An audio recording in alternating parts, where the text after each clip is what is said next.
Hey champs of Examsnet, welcome to the question series of Examsnet. I hope this series of detailed explanation is helping you a lot. So today we are going to deal with physics questions from NEET ODISHA 2019 paper, and we have 45 questions here.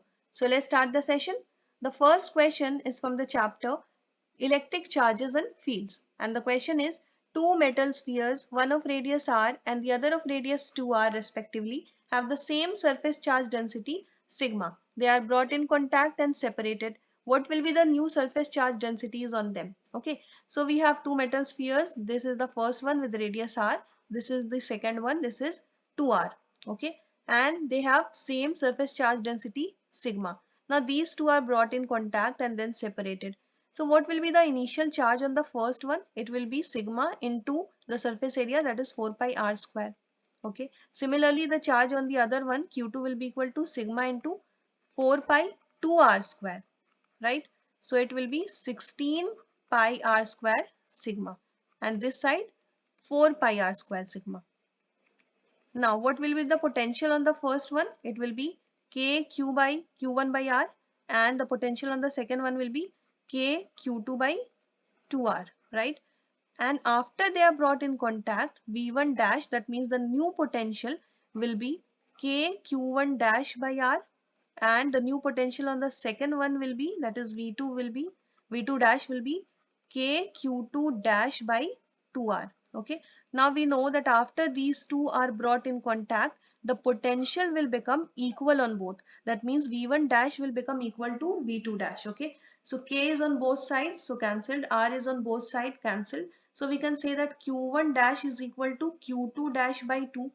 So q2 dash is equal to 2 times the q1 dash. Okay, now see, we have seen that the initial charge is q1, initial charge on the second one is q2. So the total charge will be what? The sum of these two. So the total charge will be equal to q1 plus q2. That means 4 pi r square sigma plus 16 pi r square sigma. Okay, so it will be 20 pi r square sigma. Now this total charge will remain same even after they are brought in contact and separated. Okay, so this will remain same. So the final sum of charges will also be the same. That means q1 dash plus q2 dash will also be equal to 20 pi r square sigma. Got it? And we have seen that q2 dash is equal to 2 times q1 dash. So q1 dash plus 2 times q1 dash will be equal to 20 pi r square sigma. Okay, so 3 q1 dash equals to 20 pi r square sigma. So what will be the value of q1 dash? It will be 20 pi r square sigma by 3. Okay, so this is the new charge on the first one. Okay, so what will be the new surface charge density? It will be the charge divided by the surface area. Okay, so q1 dash divided by the surface area, that is 4 pi r square. So it will be 20 by 3 pi r square sigma divided by 4 pi r square. Okay, so pi cancelled, r square cancelled. So it will be 4 into 5, 20. So what is left here? This is 5 by 3. 5 by 3, it will be sigma. Okay, so this is the new surface charge density on the first one. Okay, similarly we can find out for the second one as well. What is q2 dash? It is 2 times q1 dash, right?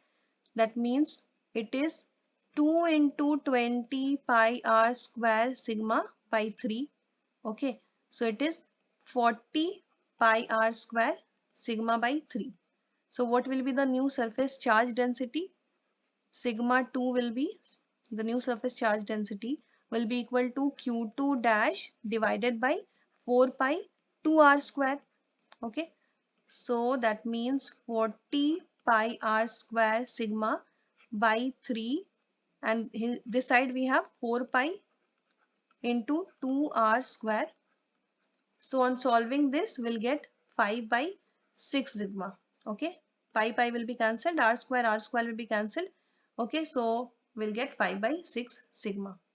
So out of the given options, the correct option will be the first one is 5 by 3 and the second one is 5 by 6 sigma. So option D will be the correct answer.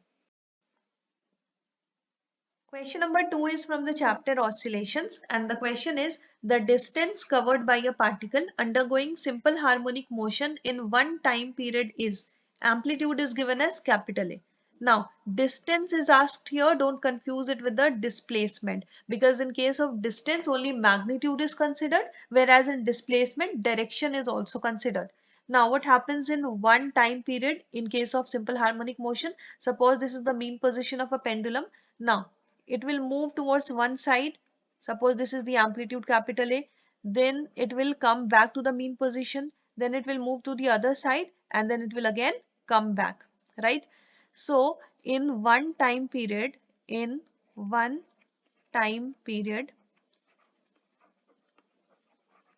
total distance will be what? It will be A plus A. So on coming back again it will travel A, then it will move towards the other side, again it will travel A, and then it will come back by traveling A again.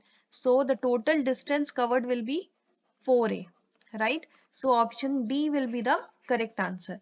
You got it? Similarly, what will happen in case of displacement? In displacement, direction will also be considered. So we'll take one side as positive and the other side as negative. Okay, so it will move 2A and then minus 2A. Okay, so displacement will be equal to 2A then minus 2A, so it will be 0. Okay, so displacement is not asked here, distance is asked, therefore answer will be 4A, not 0. This is the displacement.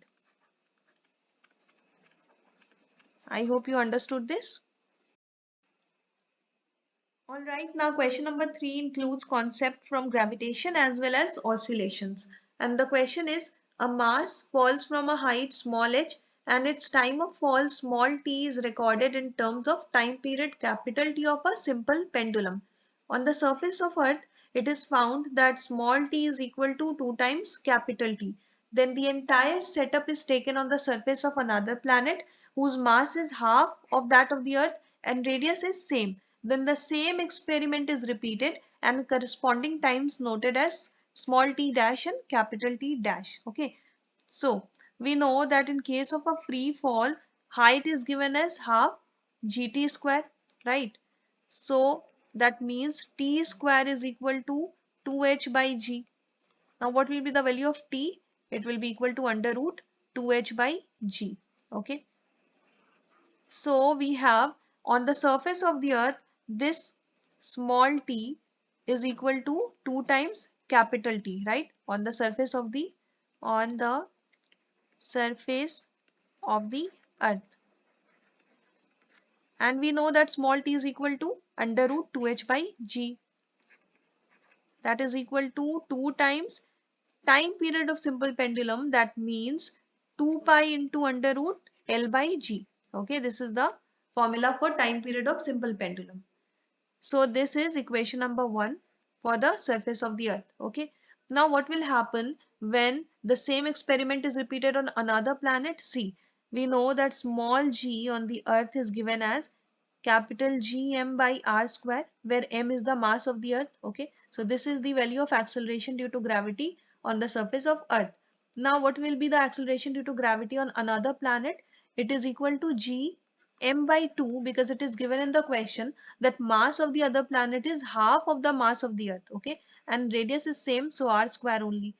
So this is for another planet. That means that g dash is equal to g by 2. Okay, now we'll put this value here.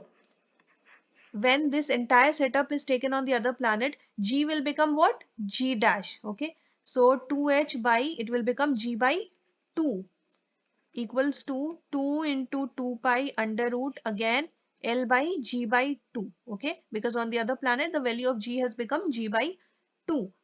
So we can say that under root 2h by g by 2 is g dash, that is equal to 2 times 2 pi under root L by g dash. Okay, so again this is the formula for time period of simple pendulum and this is the time in case of free fall. Okay, So we can say that this time also T dash is equal to 2 times capital T dash. The same relation is there. Okay. So option number D will be the correct answer. Question number 4 is from the chapter Waves, and the question is, a tuning fork with frequency 800 Hz produces resonance in a resonance column tube with upper end open and lower end closed by water surface. Successive resonance are observed at length 9.75 cm, 31.25 cm and 52.75 cm. That means L1, L2 and L3 are given. Then the speed of sound in air is, so we have to find out the speed V. Okay. Now first resonance is represented like this, and the length at first resonance, that means L1, is given as lambda by 4. Okay, that you have to remember. Similarly, second resonance is represented like this, and the length at second resonance, that is L2, is equal to 3 lambda by 4. Similarly, if we have to find out L3, it is equal to 5 lambda by 4. So you have to remember this sequence. Okay. Now if we have to find out the difference between the successive lengths, that means L2 minus L1, it will be equal to 3 lambda by 4 minus lambda by 4. That means lambda by 2, right? Similarly, L3 minus L2 will also be equal to lambda by 2. That means the difference in successive lengths is always lambda by 2 in this case. Now, what is given here? The different lengths are mentioned in the question. So we know that L2 minus L1 is equal to lambda by 2.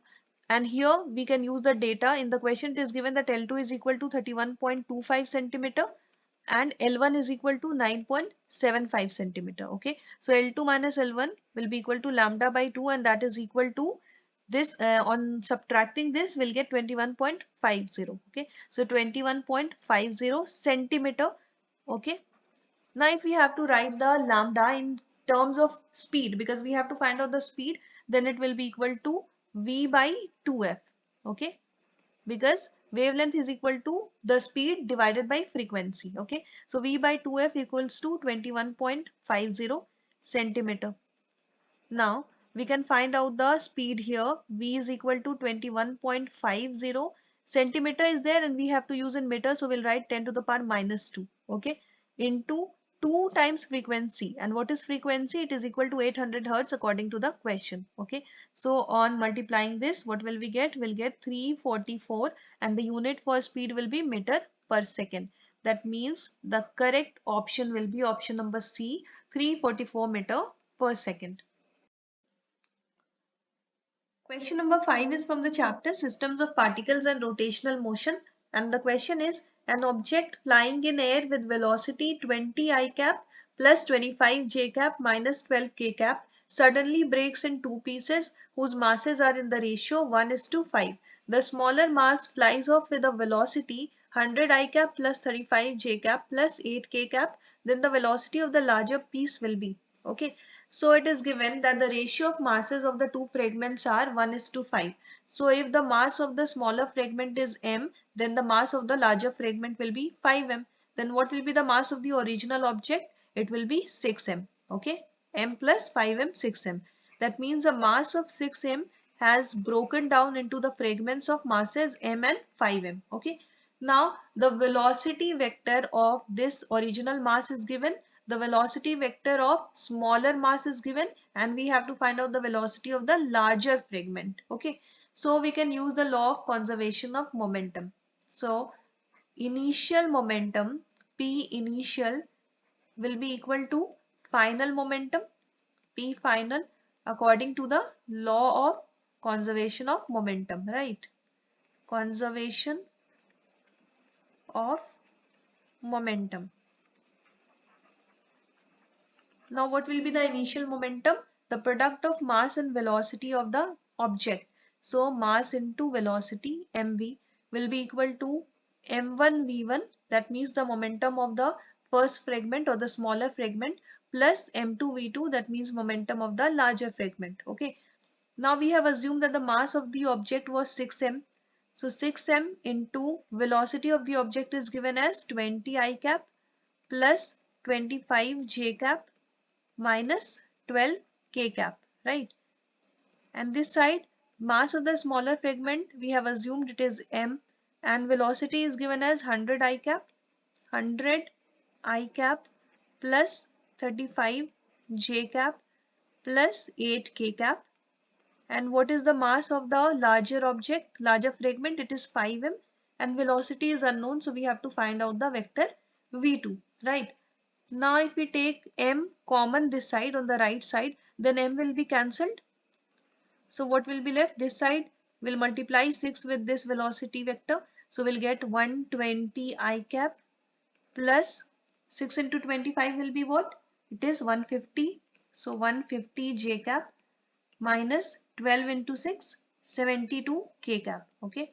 This side we have 100 I cap plus 35 j cap plus 8 k cap plus 5 v2. Okay. That means 5 v2 will be equal to this minus this one. Okay. So let's write it down here. 120 minus 100 I cap. Okay. Plus 150 minus 35 j cap plus minus 72 minus 8 k cap. Got it? So what do we get here? This side will get 120 minus 100, that means 20 I cap plus 150 minus 35 will be 115, right?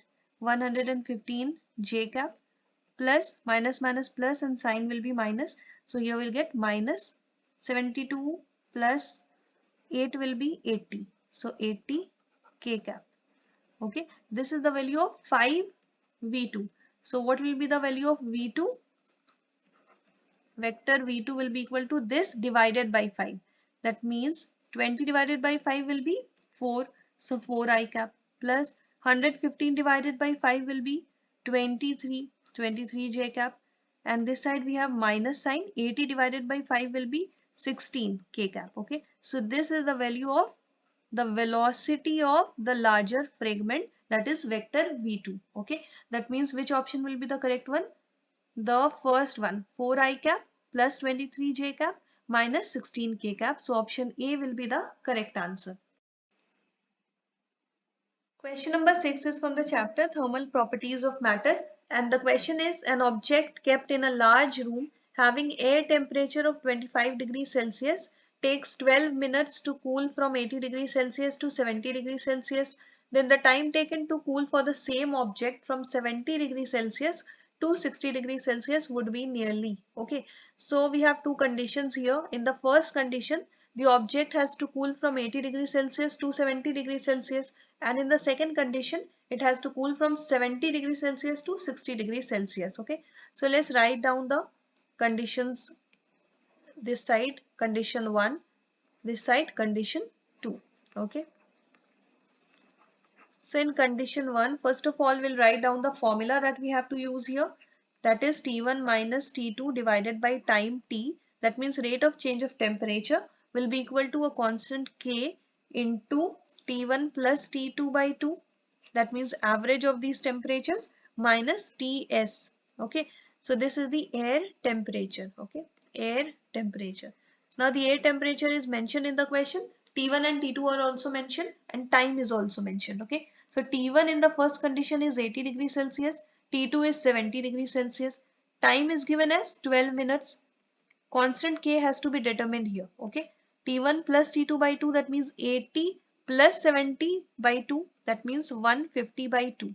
Okay, minus air temperature is given as 25 degrees Celsius. So let's solve it. 80 minus 70 is 10 divided by 12 equals to K, and here we get 150 divided by 2, that means 75 minus 25. Okay, that means 10 by 12 equals to K into 50. So what will be the value of K? K will be equal to 10 by 12 into 50. Okay, so what do we get here? Here we'll get 1 by 60. Okay, so this is the value of K that we will put in the second condition. So again we'll use the same formula in the second condition as well. T1 minus T2 by T equals to k T1 plus T2 divided by 2 minus Ts. Okay, Ts is the air temperature. Now this time T1 is 70 degrees Celsius, T2 is 60 degrees Celsius. Time is not given in the second condition. We have to find out this time. Okay. Then the value of k we have just calculated. It is 1 by 60. Then T1 plus T2 by 2, that means 70 plus 60 by 2. 70 plus 60 is equal to 130, right? Divided by 2 minus air temperature is 25 degrees Celsius. So here we get 70 minus 60, that means 10 divided by T will be equal to 1 by 60, and this side we get 65 minus 25 will be 40. Okay, so let's remove the bracket here. 60 by 40, so it will be 2 into 2 is 4, 2 into 3 is 6. Okay, so what will be the value of T? It will be 10 divided by 2 into 3. That means it will be 5 into 3, 15 minutes. Okay, so T2 will be 15 minutes. That means the same object will take 15 minutes to cool from 70 degrees Celsius to 60 degrees Celsius. Okay, so option D will be the correct answer. Question number 7 is from the chapter Mechanical Properties of Fluids, and the question is, two small spherical metal balls having equal masses are made from materials of densities ρ1 and ρ2 such that ρ1 is 8 times ρ2 and have radii of 1 mm and 2 mm respectively. They are made to fall vertically from rest in a viscous medium whose coefficient of viscosity equals eta and whose density is 0.1 times ρ2. Then the ratio of their terminal velocities would be, okay, so we know that the terminal velocity Vt is given by the formula 2 by 9 r square sigma minus rho divided by eta. Okay, so what is eta here? Eta is the coefficient of viscosity, and it is also given in the question that the coefficient of viscosity is eta. Okay, what is sigma? Sigma is the density of the objects. Okay, density of objects. So here we have two objects, that means two metal balls. So we have two sigma here, sigma 1 and sigma 2. Okay, sigma 1, that means the density of one ball is ρ1 and density of the other ball is ρ2, and it is given that ρ1 is equal to 8 times ρ2. Okay, now what is this rho in this formula? Rho is the density of medium. Okay, density of the medium. Now it is given that the density of the medium is 0.1 times ρ2. Okay, so it is equal to 0.1 ρ2. So these are the values that we have to keep in mind. Okay, these three values. Now let's come to the formula. We know that this terminal velocity is proportional to r square as well as to sigma minus rho. Okay, so we have to find out the ratio. That means v1 by v2 will be equal to r1 by r2 square into sigma 1 minus rho divided by sigma 2 minus rho. Okay, so let's put the values. What is r1? R1 is 1 millimeter, right? So 1 by r2 is 2 millimeter. So 1 by 2 square. Here sigma 1 is equal to 8 times ρ2, right? So 8 ρ2 minus rho, that means the density of the medium is 0.1 ρ2. So 0.1 ρ2 divided by this side we have sigma 2, that means ρ2. So ρ2 minus again 0.1 ρ2. Okay. Now if we solve this, what do we get here? This side we get 1 by 4. This side we get 8 minus 0.1, that means 7.9 ρ2 divided by 0.9 ρ2. Okay, so ρ2 cancelled. Here if we solve this, we'll get 79 by 36. Okay, so the correct answer will be option number D. Okay. Question number 8 is from the chapter Systems of Particles and Rotational Motion, and the question is, a particle starting from rest moves in a circle of radius small r. It attains a velocity of v0 meter per second in the nth round. Its angular acceleration will be, okay, so we have to find out the alpha. Now we know that in case of circular motion, the angular displacement for one revolution is 2 pi. Okay, so for one revolution, angular displacement theta is equal to 2 pi. Okay, this is angular displacement. Now, so for n number of revolution, because we have n number of revolutions here, so the angular displacement will be equal to 2 pi into n. Okay. Now, what is given in the question? It has started from rest. That means initial angular velocity omega naught will be 0. Okay. Then it attains a velocity of v naught meter per second after nth round. So the angular velocity will be equal to v by r. That means v naught by r meter radian per second. Okay, it will be radian per second in case of angular motion. Now here we can put the values in the formula. Omega square minus omega naught square equals to 2 alpha theta. This is similar to the expression v square minus u square equals to 2as, right? So here we have to find out the alpha. So that will be equal to omega square minus omega naught square divided by 2 into theta. So omega square will be v naught by r square. Okay, this one. So v naught by r square minus omega naught, that means initial velocity, angular velocity is 0. So it is 0 divided by 2 into theta. So we have seen that theta is equal to 2 pi n in this case. Okay. So what do we get here? V naught square divided by, here we'll get r square. Then we have 2 into 2, 4. So 4, then pi n. So the final value will be v naught square by 4 pi r square n. Okay, and the unit will be radian per second square. So which option will be the correct answer? Option number C will be the correct answer. V naught square by 4 pi n r square radian per second square.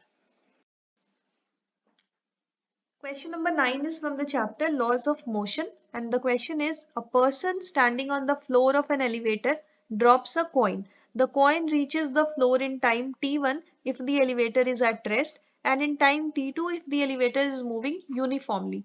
Then we have to find the correct relation between time t1 and t2. Okay, so we know that time t is given as under root 2h by a relative. Okay, a relative is the relative acceleration. Okay, this is relative acceleration. Now, here we have two conditions. In the first condition, the elevator is at rest. Elevator is at rest. So the acceleration, that is relative acceleration in this case, will be equal to g minus acceleration of the elevator. So since it is at rest, that means velocity is 0. So acceleration is also 0. Okay. So g minus 0, that means g only. So the relative acceleration will be equal to g only. Okay. So what will be the time? Time will be equal to under root 2h by g. Okay. This is T1. That means for the first condition. Similarly, for second condition, when the elevator is moving uniformly, the elevator is moving uniformly. What does this mean? It means that the velocity is constant. Okay. Uniform motion means it is moving with constant velocity. Again, it means that the acceleration is 0. Okay. So the relative acceleration will be equal to g minus a, that is g minus 0. So it will be equal to g only. Okay, a relative equals to g. So what will be the time t2? In this case, time t2 will be equal to under root 2h by g again. Okay, so we can say that t1 is equal to t2. Both are equal to under root 2h by g. So option D will be the correct answer. T1 is equal to t2. Now question number 10 is again related to laws of motion, and the question is, a truck is stationary and has a bob suspended by a light string in a frame attached to the truck. The truck suddenly moves to the right with an acceleration of a, then the pendulum will tilt So out of the given options, we have to find the correct direction as well as inclination of the pendulum. Okay. So suppose this is the truck and the bob is suspended here. This is the bob. Okay. So what will happen when the truck starts moving towards right, then this bob will move towards the left side. Okay. Now suppose this is the angle theta at which this bob is inclined. So we have to find out the theta because direction is clear that it will move towards left. You can see in all the options left is given only. So there is no doubt about the direction. We just have to find out the correct inclination. So let's draw the free body diagram here. This is the bob and this is the angle theta at which it is inclined. Okay, so what will be the forces acting here? The weight of the bob will be acting downward, that is mass into acceleration due to gravity, and this weight will be balanced by an upward force, that means force in the opposite direction, that will be equal to t cos theta. Okay, similarly, since the bob is moving towards left, so this side what force will be acting? Mass into acceleration, and it will be balanced by an opposite force that is equal to t sine theta. Okay, so we can say that t sine theta will be equal to mass into acceleration. Similarly, t cos theta will be equal to mg. Okay, mass into acceleration due to gravity. So if we write t sine theta by t cos theta, it will be equal to ma by mg, right? So t sine theta, t cancel, cancel, and we know that sine theta by cos theta is equal to tan theta. So tan theta equals to a by g, right? And we have to find out the theta. So theta equals to tan inverse a by g. Okay. So the correct inclination will be tan inverse a by g. That means option number B will be the correct answer. Got it? Question number 11 is from the chapter Mechanical Properties of Fluids, and the question is, in a U tube as shown in figure, water and oil are in the left side and right side of the tube respectively. Okay, so water is on the left side, this is water, and oil is on the right side. The heights from the bottom for water and oil columns are 15 centimeter and 20 centimeter respectively. Then the density of the oil is, okay, density of water is already given here. So we can use the Pascal's law in this case. Pascal's law. According to the Pascal's law, the pressure at the same level is same. Okay. So what is the pressure at some point? It is equal to atmospheric pressure plus rho gh. Okay. This is atmospheric pressure. Rho is the density of the liquid, g is the acceleration due to gravity, and h is the height. Okay. So we can see that although these are different liquids and these are present at different heights, but at the bottom the level is same. Okay, so at this bottom point, if this is point A, this is point B, then the pressure will be same at these 2 points according to the Pascal's law. Okay, so P at point A will be equal to the pressure at point B. Okay, and what will be the pressure at point A? It will be equal to atmospheric pressure plus rho of water, then G, then H of water. Okay, and the pressure at point B will be equal to atmospheric pressure plus rho of oil into G into H of oil. Okay, so pressure is on both, atmospheric pressure is on both sides, so it will be cancelled. Then here we get rho of water, then G, then H of water equals to rho of oil, G, H of oil. G is on both sides, so G also cancelled. So we can write that rho of water is rho of water into H of water equals to rho of oil into H of oil, right? So here in this question we have to find out the density of oil, that means this rho of oil. Okay, so rho of oil will be equal to rho of water into H of water divided by H of oil. Okay, so let's put the values. Rho of water, that is density of water, is given as 1000. So 1000 kg meter per cube into height of water is given as 15 centimeter, right? Divided by height of oil is given as 20 centimeter. So if we solve this, here we get 2 into 50 is 100. So 15 into 15, that means 750, and the unit will be kg per meter cube. So the density of oil will be 750 kg per meter cube. That means option number B will be the correct answer. Question number 12 is from the chapter Thermal Properties of Matter, and the question is a deep rectangular pond of surface area A containing water with density ρ and specific heat capacity S is located in a region where the outside air temperature is at a steady value of minus 26 degree Celsius. The thickness of the frozen ice layer in this pond at a certain instant is small x. Taking the thermal conductivity of ice as K and its specific latent heat of fusion as capital L, the rate of increase of the thickness of the ice layer at this instant would be given by. Okay, so let's try to understand the question first. We have a deep rectangular pond. So suppose this is the pond and this is the layer of ice that is frozen here. Okay, and it is given that the thickness of this layer is X. What else is given? The outside air temperature is minus 26 degrees Celsius. This is water whose density is rho and the specific heat capacity is S, right? And what will be the temperature at the lower surface of the ice layer? That means at the interface of ice and water, it will be 0 degrees Celsius. Okay. So if we have to find out the change in temperature, delta theta, that is temperature change, then it will be equal to 0 degree Celsius minus 26 degree Celsius. Okay, so it will be plus 26 degree Celsius. Okay, so change in temperature is 26 degree Celsius. Now here we can use the formula of heat current Q by T equals to Ka delta theta divided by the length or thickness. So here the thickness of the ice is X, so we can write X here. Okay, so Q will be equal to Ka delta theta into T divided by X. Okay.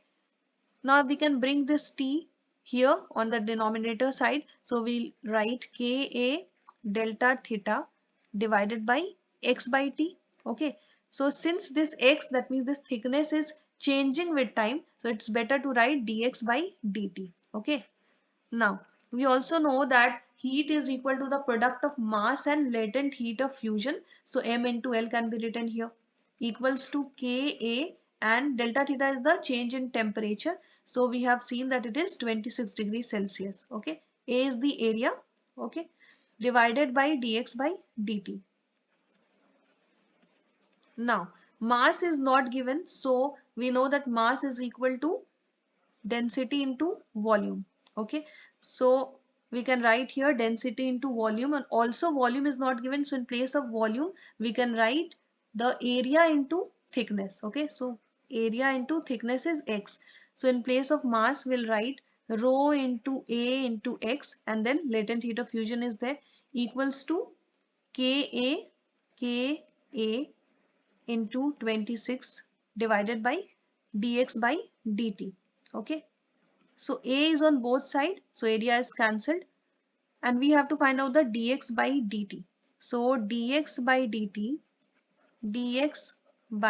dt will be equal to 26k divided by rho into L into x, isn't it? So can you find this expression in the given options? 26k divided by rho into L into x, that means option C should be the correct answer. Okay. Question number 13 is related to semiconductor electronics, and the question is an LED is constructed from a PN junction diode using gallium arsenide phosphide. The energy gap is 1.9 electron volt. Then the wavelength of the light emitted will be equal to. Okay, so we have to find out the wavelength, that is lambda. Now what happens in case of an LED? We have two bands, namely conduction band and valence band. Okay, so the upper one is known as the conduction band and the lower one is known as valence band. And the gap in energies of these two bands is known as energy gap or simply Eg.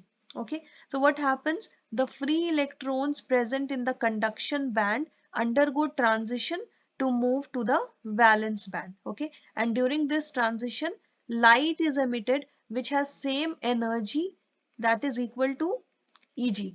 Okay, so Eg will be equal to the energy of the light, and we know that energy of the light is equal to Hc by lambda. Okay, so Eg will be equal to Hc by lambda. That means lambda will be equal to hc by Eg. Now we have to find out the value of lambda. So h is the Planck's constant, and it is equal to 6.6 into 10 to the power minus 34. C is the speed of light. So we know that the speed of light is 3 into 10 to the power 8 meter per second divided by Eg. So Eg is given as 1.9 electron volt, but we'll write in joule. So we know that 1 electron volt is equal to 1.6 into 10 to the power minus 19 joule. So here we have 1.9 electron volt. So that will be 1.9 into 1.6 into 10 to the power minus 19 joule. Okay. So let's put this value here, 1.9 into 1.6 into 10 to the power minus 19.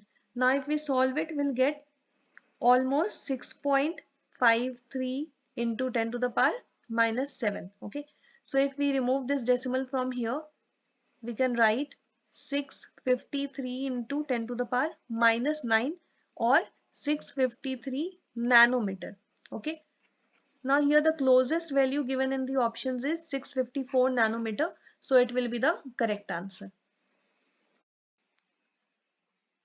Now question number 14 is again from the semiconductor electronics, and here we have a circuit diagram and we have to find out the correct logic gate that is represented by this circuit diagram. Okay, so we can see that there is a power supply of 6 volt here. That means current will be generated from here. Okay, then we have two switches, switch A and switch B. So the condition of these switches will give us the inputs. Okay, so we'll have two types of inputs, input from A and input from B. Okay, and we know that whenever a switch is in off position, then the input is given as 0, and when it is on, then the input is given as 1. Okay, so let's write it down here. Switch, when it is off, then the input will be 0. When it is on, then the input will be 1. Okay, then we have an LED. So the condition of the LED will give us the output. Okay, and we know that when LED glows, then the output will be 1. When it does not glow, it means the output will be 0. Okay, now here we have the output Y. So let's consider different situations. In first situation, we'll consider that both the switches are off. That means the input will be 0 from both. So 0, 0. Now what will happen in this case? The current coming from the power supply will not be able to travel through either of the paths. Okay, this is path 1, this is path 2. So it will not be able to pass from either path 1 or path 2 because both the switches are off. So the only path available to the current will be this path. That means it will pass through the LED. Therefore the LED will glow. So the output will be 1. Okay. Now in the second situation, we'll assume that the switch A is on but switch B is off. Okay, so what will happen? This time the current will travel through the path 1. Okay, so this will travel through this short circuited path and not through this LED. That means LED will not glow, so the output will be 0. Okay, similarly in the third case, if the switch A is off and switch B is on, then also this time the current will pass through path 2. That means again it is not passing through LED, so the LED will not glow, so it will be 0. Okay, and in the last situation, we'll assume that both the switches are on. That means input will be 1, 1. So again, the current will not be able to pass through LED because it will pass through both these paths 1 and 2, and therefore it will finally pass through this. Okay, so the output will again be 0. So we can see from this truth table that this is a characteristic of NOR gate. Okay, therefore option number A will be the correct answer. Question number 15 is from the chapter Kinetic Theory, and the question is the value of gamma, that is the ratio of Cp and Cv for hydrogen, helium and another ideal diatomic gas X whose molecules are not rigid but have an additional vibrational mode are respectively equal to. Okay, so it is given that gamma is the ratio of Cp and Cv. Okay, what is Cp? Cp is the specific heat at constant pressure. Okay, specific heat at constant pressure. Similarly, Cv is the specific heat at constant volume and their ratio is gamma. And this ratio is also given as 1 plus 2 by F, where F is the degree of freedom. Okay, F is the degree of freedom of the molecules. Okay, now monoatomic, diatomic or polyatomic molecules have different degree of freedoms. Okay, so let's see what is the degree of freedom. Degree of freedom for monoatomic molecules. Monoatomic molecules, it is 3 translational plus 0 rotational. Okay, because no rotational energy is there, so it will be 3. Okay, so the degree of freedom for monoatomic molecules or monoatomic gases is 3. Similarly, the degree of freedom for diatomic gas is 3 translational plus 2 rotational, so it is 5. Okay, and for polyatomic, it is 3 translational plus 3 rotational, that is total is 6. Okay, so here we don't have any polyatomic gas, so we'll consider monoatomic and diatomic only. Okay, so let's see for hydrogen. First one is hydrogen. So we have to find out the gamma for hydrogen, that means 1 plus 2 by F. And what is the F for hydrogen? Hydrogen is a diatomic gas, so it will be 5. Okay, so 2 by 5. So on solving this, we'll get 7 by 5. So the gamma for hydrogen will be 7 by 5. Second one is helium. And we know that helium is monoatomic gas. Okay, this is monoatomic. So the degree of the gamma will be equal to 1 plus 2 by degree of freedom. So degree of freedom for monoatomic gas is 3. So it will be 2 by 3. On solving this, we'll get 5 by 3. So the gamma for helium will be 5 by 3. Okay. Now the third gas mentioned in the question is also a diatomic gas, but it is not rigid. It has additional vibration mode. Okay. So we know that in diatomic gases, the degree of freedom is 5. But due to the additional vibrational mode, it has, see, the gas X will have 5 plus 2 for vibration. Okay, why 2 for vibration? 1 for potential energy, 1 for kinetic energy. Okay, because one vibration includes one potential energy and one kinetic energy. So the degree of freedom for this gas mentioned in the question will be 7. Okay, so this gas X will be, gamma will be equal to 1 plus 2 by 7, and on solving this we'll get 9 by 7. Okay, so the gammas of these three gases will be 7 by 5, 5 by 3 and 9 by 7 respectively. Okay, that means option A will be the correct answer. Question number 16 is from the chapter Ray Optics and Optical Instruments, and the question is, an equiconvex lens has par P. It is cut into two symmetrical halves by a plane containing the principal axis. The par of one part will be. Okay, so we have an equiconvex lens, that means the radius of curvature on both sides is same. Okay, now it is cut into two symmetrical halves by a plane containing the principal axis. So we know that this is the principal axis. Okay, so it is cut into these two parts. Okay, this is part 1, this is part 2. So what will be the par of one part? So we know that in this case the focal length will not change. Okay, and we know that par is equal to 1 by focal length. So since focal length does not change, so par will also not change. Okay, so no change in focal length, therefore no change in par of the lens. Okay, change in par of the lens. That means if initially the par is P, then after cutting it, the par will remain P only. So option D will be the correct answer. Question number 17 is from the chapter Wave Optics, and the question is, in a Young's double slit experiment, if there is no initial phase difference between the light from the two slits, a point on the screen corresponding to the fifth minimum has path difference. So this is a direct formula based question. We have to use the formula for path difference. Okay, so we know that the path difference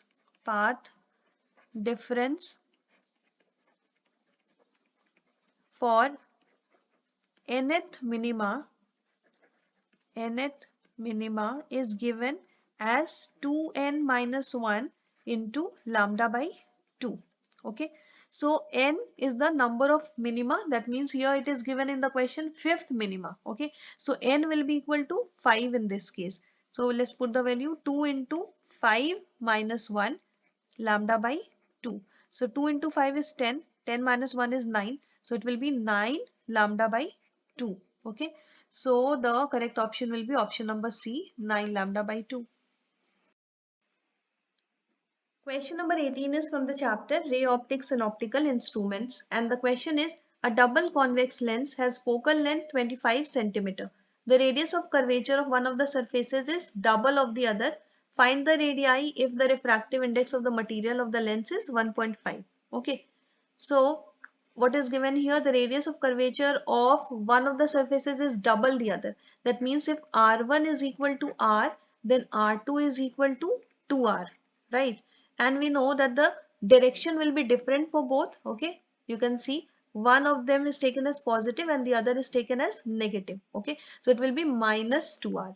Now let's write down the formula. We know that 1 by focal length is equal to mu2 minus mu1 divided by mu1 into 1 by r1 minus 1 by r2. Okay. So focal length is given as 25 centimeter. That means 1 by 25 equals to mu2 is the refractive index of the material of the lens. That means 1.5. So 1.5 minus mu1 is the refractive index of the medium, that is air in this case. So air has a refractive index of 1 divided by mu1, that means 1 again. 1 by r1, that means 1 by r, minus 1 by r2. So r2 is minus 2r. So this side we can get 1.5 minus 1, that is 0.5. So 0.5 can be written as half, right? Into 1 by r plus 1 by 2r, because minus minus will become plus. Okay. So we can write that 1 by 25 equals to half into this side on solving 1 by r plus 1 by 2r, we get 3 by 2r. Now we have to find out the value of r. So r will be equal to 3 by 2 into 2 is 4 into 25. That means 75 by 4. And here all the options are given in decimal, not in fraction. So it will be 75 divided by 4. That means 18.75. Okay. And the unit will be centimeter. Now this is the one of the radii, that means R1. So R2 will be double of this. So 2 into 18.75 centimeter. That means it will be 37.5 centimeter. Okay. So R1 is 18.75 centimeter and R2 is 37.5 centimeter. That means option C will be the correct answer. Question number 19 is from the chapter Motion in a Plane, and the question is two bullets are fired horizontally and simultaneously towards each other from rooftops of two buildings 100 meter apart and of same height of 200 meter with the same velocity of 25 meter per second. When and where will the two bullets collide? Okay, G has to be taken as 10 meter per second square. Now according to this question, two buildings are there. This is first building and this is the other building. Okay. Now the height of each building is given as 200 meter. So this is 200 meter and these are 100 meter apart. So this distance is 100 meter. Now two bullets are fired from these buildings, one from here, one from here. Okay, both are fired horizontally and simultaneously towards each other. So what will be the direction of these bullets? One bullet will move like this and the other will move like this. Okay, so as you can see, there is some point at which these two are colliding. Okay, so suppose this is that point. That means the distance s has been traveled by the bullet to collide with the other. Okay, so we have to find out this height h in this question. Okay, this height. Okay, now we know that the relative velocity of the bullets will be va minus vb, because the direction of one bullet is opposite to the other. Okay, So it is given that both have 25 meter per second as the velocity. So 25 minus 25, that means 25 plus 25, so it will be 50 meter per second. So the relative velocity is 50 meter per second. So what will be the required time? Time will be displacement divided by relative velocity. Okay, so displacement, that means this horizontal distance between these two buildings is 100 meter and the relative velocity is 50 meter per second. So the time taken will be 2 seconds. Okay, now we have to keep this time in mind. Okay, now let's see, first we'll try to determine this distance s, that means the distance traveled by the bullet to collide with the other. Okay, so this s will be equal to u by t plus half gt square. Okay, you have read this formula. Uy, that means y component of the velocity, the or vertical component of the velocity. So this will be 0 because the bullets are fired horizontally, so there is no vertical component. So this will be 0, that means only half gt square will be left here. Okay, so half g is acceleration due to gravity and it is given as 10 meter per second square. Time we have just calculated 2 seconds. So time square will be 4 seconds. So 2 into 2 is 4. So this will be 10 into 2, that is 20 meter. Okay. So what is this 20 meter? This is the distance from the top of the building. But in this question we have to find out the height from the ground. So the required height will be equal to the total height of the building, that means 200 meter minus the distance traveled by the bullets from the top of the building, so minus 20 meter. Okay, so it will be 180 meter. So the time taken is 2 seconds and the height is 180 meter. So these will collide after 2 seconds at a height 180 meter. So option A will be the correct answer. Question number 20 is from the chapter Mechanical Properties of Solids, and the question is, the stress strain curves are drawn for two different materials X and Y. It is observed that the ultimate strength point and the fracture point are close to each other for material X but are far apart for material Y. We can say that materials X and Y are likely to be respectively. Options are ductile and brittle, brittle and ductile, brittle and plastic and ductile. So let's see, how does a stress strain graph look. So it looks something like this. First it goes linear and then it is something like this. Okay, now this highest point is the ultimate strength point. Okay, this is ultimate strength point. That means maximum stress can be applied at this point. Okay, and this is the fracture point. Fracture point. Now, fracture point is the point at which the material breaks. So, when these 2 points are very close to each other, that means there is very less plasticity. Okay, so the plastic region is very small. Whereas if this region is large, this distance between these 2 points are large, that means there is more plastic region. So the material will be more ductile. Okay, so let's see, suppose this is for material X and it is given that these points are close to each other in this material and far away in material Y. So if we draw the graph for material Y, then if this is the ultimate strength point, then the fracture point will be far away. That means somewhere here. Okay, so this is the fracture point. This is the ultimate strength point. Okay, so this is more. Now in X there is less plastic region. So plastic region is less, whereas in Y plastic region is more. That means X will be more brittle. That means it will break easily, right? It will break easily. And the material Y will be the ductile material. Okay. That means it will not be able to break easily. It can be shaped into a wire. Okay. So option B will be the correct answer. X is brittle and Y is ductile respectively. Okay. Question number 21 is from the chapter Friction, and the question is, a body of mass m is kept on a rough horizontal surface with coefficient of friction mu, a horizontal force is applied on the body but it does not move. Okay, the resultant of normal reaction and the frictional force acting on the object is given by F, where F is. Okay, so we have a body of mass m and it is kept on a rough horizontal surface. That means friction will be there on this surface. Okay, now horizontal force is applied. That means this is the force, say F dash. Okay, and we know that the frictional force will be acting in the opposite direction, so this will be the frictional force. Now what other force will be acting here? The weight of this body, that is mg, will be acting downward and it will be balanced by a normal reaction. Okay, so we can say that this normal will be equal to weight mg.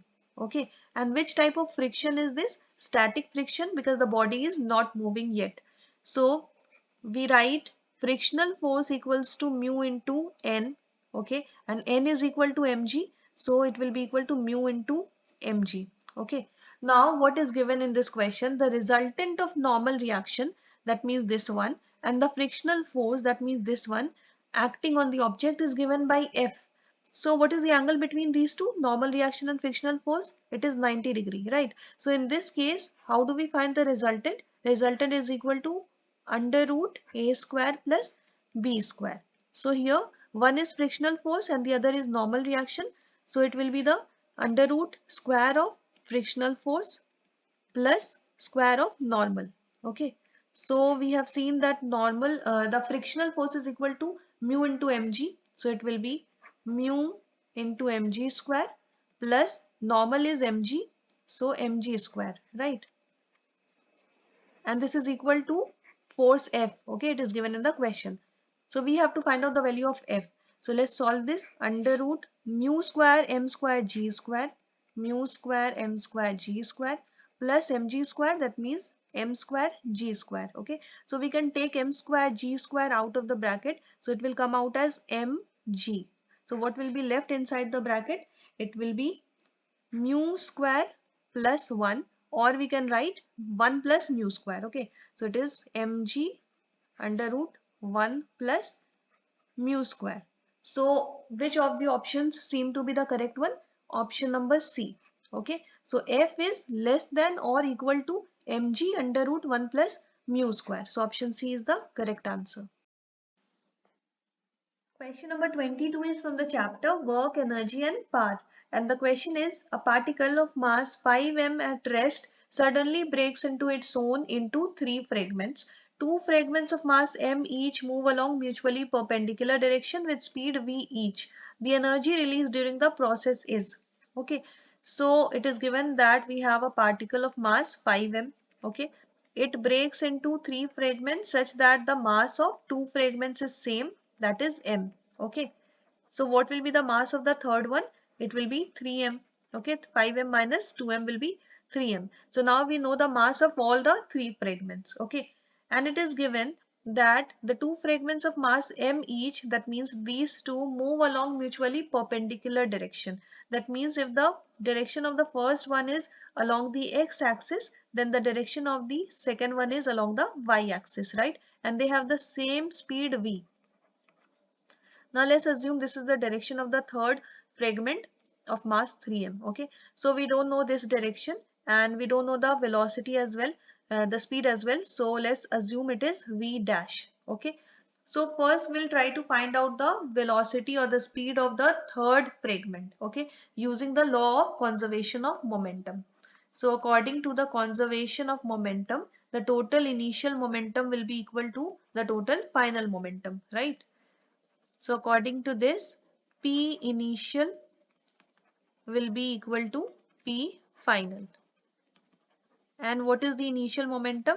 It is the initial mass, that is 5m, into initial velocity, that is 0. Okay. Final momentum will be the sum of the momenta of these three fragments. That means mv I cap, because the component x component will be I cap, plus mv j cap. Okay. The y component will be j cap, plus the third one is 3m and the velocity is v dash. Okay, so let's take vector v dash because we don't know the direction here. Now m will be cancelled because it is on both the sides, and this side anything multiplied by 0 is 0, so the initial momentum will become 0.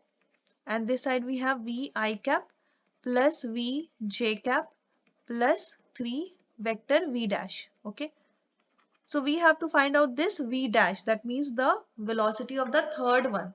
So we can write that 3 vector v dash will be equal to minus v I cap minus v j cap. Okay, so what will be the value of vector v dash? It will be minus v I dash minus v j, j cap minus v I cap minus v j cap divided by 3, or we can write it separately, minus v I cap by 3 minus v j cap by 3, right? Now first we'll find out the magnitude of this velocity. Okay, so mod of vector v dash will be equal to under root what will be there, v square by v by 3 square plus v by 3 square. Okay, the magnitude. So here we'll get under root v square by 9 plus v square by 9. Okay, and on solving this we'll get root 2 by 3v.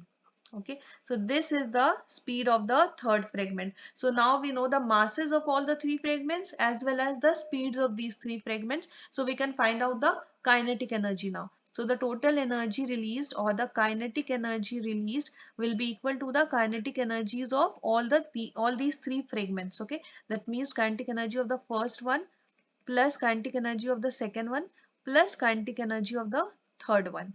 And what is the kinetic energy of the first one? Half mv square, plus second one also has the same kinetic energy, half mv square, because the mass are same m and the velocity is also same v. And the third one has mass 3m, so half into 3m, and the speed is root 2 by 3v. Okay, so it will be the square of root 2 by 3v. So here we'll get half mv square plus half mv square plus half into 3m into the square of this will be 2 by 9 v square. Okay, so 3 into 3 is 9 and 2 will be cancelled. So what will we get here? Half mv square plus half mv square plus 1 by 3v mv square. Okay, so if we take mv square common, then under bracket half plus 1 by 3, right? So what do we get here on solving this part? Under the bracket we'll get 4 by 3. So the answer will be 4 by 3 mv square. So this is the amount of energy that will be released. So let's see which option is the correct one. The last one, 4 by 3 mv square. So option D will be the correct answer. Now question number 23 is again from work, energy and power, and the question is, an object of mass 500 gram initially at rest acted upon by a variable force where x component varies with x in the manner shown. The velocities of the object at point x equals to 8 meter and x equals to 12 meter would be the respective values of nearly. Okay, so we have to find out v8, that means velocity when x equals to 8 meter, and v12, that means velocity at point 12. Okay, so we'll find them separately. Okay, and each time we'll use the work energy theorem, that means work done is equal to change in kinetic energy. So final kinetic energy minus initial kinetic energy. Okay, also we can see here in the figure that displacement x is represented along the x-axis and displacement is in meter, and force in Newton is represented along the y-axis. So we know that work is equal to force into displacement, right? So the area under the force versus displacement curve will give us the work done, right? So area under force versus displacement curve will give us the work done. So work done will be same as the area under this curve. Also it will be equal to change in kinetic energy. Okay, so for the first part, that means we have to find out the V8. So for that we'll write work done, that means final kinetic energy minus initial kinetic energy. So work done is equal to area. That means we have to find out the area till point 8. Okay, so this includes two areas, the area of the bigger box, suppose this is A1, and the area of this smaller box, suppose this is A2. Okay, so work done will be equal to area 1 plus area 2, and final kinetic energy will be equal to half into m V8 square. Okay, because till this point we have to find out at V8. Okay, minus initial kinetic energy will be 0 because initially it was at rest. Okay, now what is A1 and A2? Let's find it out on the right side here. A1, that means this box, bigger box, you can see that along the x-axis it is 0 to 5, right? So it will be 5 into, along the y-axis it is 0 to 20, so it is 20. So 5 into 20 will be 100. Okay. Similarly, A2, that means the smaller box besides the bigger one, it is 5 to 8 on the x-axis, so the difference will be 3. So this is 3 into, along the y-axis it is 0 to 10, so 10. So 3 into 10 is 30. So A1 is 100 and A2 is 30, equals to half. Mass is 500 grams, so we can write half kg. Okay, V8 square. So 130 equals to 1 by 4 V8 square. Now this is the V8 that we have to find out for the first part. Okay, so V8 square will be equal to 4 into 130. That means 520, right? So what will be the velocity at point 8? It will be root of 520, and that is equal to 23 meter per second approximately. Okay, so we have found out the one part. Okay, that means V8. Now we'll follow the same method for the second part, that means for V12. So this time we can see that till this point, till 12, all the areas will be considered. Okay, suppose this lower area is A3, okay, this lower one, and this, the last one is A4. Then A1, A2, A3, A4 all will be considered. Okay, so let's solve it here. Again, for the second part, we'll write work done is equal to final kinetic energy minus initial kinetic energy, and work done is equal to area 1 plus area 2 plus area 3 plus area 4. Okay, and that is equal to final kinetic energy, that means half mv12 square, minus initial will be 0 again. Okay, because it was at rest. So area 1 plus area 2 we have already seen, it is equal to 130. Area 3 is the lower one. Okay, so if you look at the graph carefully, let's bring it here. So in this lower portion, first of all, we have to remember that any area below this x-axis will be written in negative. Okay, so let's draw it here. It looks something like this, right? That means it consists of one rectangle and one triangle. Okay, so what is the area of this rectangle? Length into breadth. So along the x-axis, it will be 8 to 10, right? It is 8 to 10, that means 2. So this is 2, and along the y-axis you can see it is from 0 to 22.5, because it is between 20 to 25, so it is somewhere 22.5. Okay, so this is 22.5. So area will be 22.5 into 2 for this rectangle, and for triangle it will be half into base into height. Okay, so half into base will be same 2, and height will be 2.5. Okay, because it is from 22.5 to 25. So let's solve this here. 130 is the area 1 plus area 2, and area 3 will be this rectangle plus this triangle. Okay, so rectangle is 22.5 into 2, that means it is 45, and plus half into 2, so this 2 to cancel, plus 2.5, so it will be 47.5, and since it is below the x-axis, so it will be written as minus 47.5. Okay, so it will be minus 47.5. Now what will be area 4? That means the last square. Okay, this one. So you can see this, I'm shading this part. This last square, it is from 10 to 12, that means this lower portion is 2. Okay, and along the y-axis it is again 0 to 10, so 10, so 2 into 10, that means 20. Okay, so let's write it down here. A3 we have found out it is minus 47.5, and A4 will be equal to 2 into 10, that means 20. Okay, so now come back to the solution part. This is 20 equals to half m v12 square. Okay, so on solving this we get 130 minus 47.5 plus 20 will get 102.5 equals to half into, again mass will be half kg, into v12 square. So v12 square will be equal to 102.5 into 4. Okay, so what do we get here? Minus 100, and let me solve it. It will be equal to 4 into 5 is 20. Okay, so we'll get 410. Okay, so v12 will be equal to root of 410.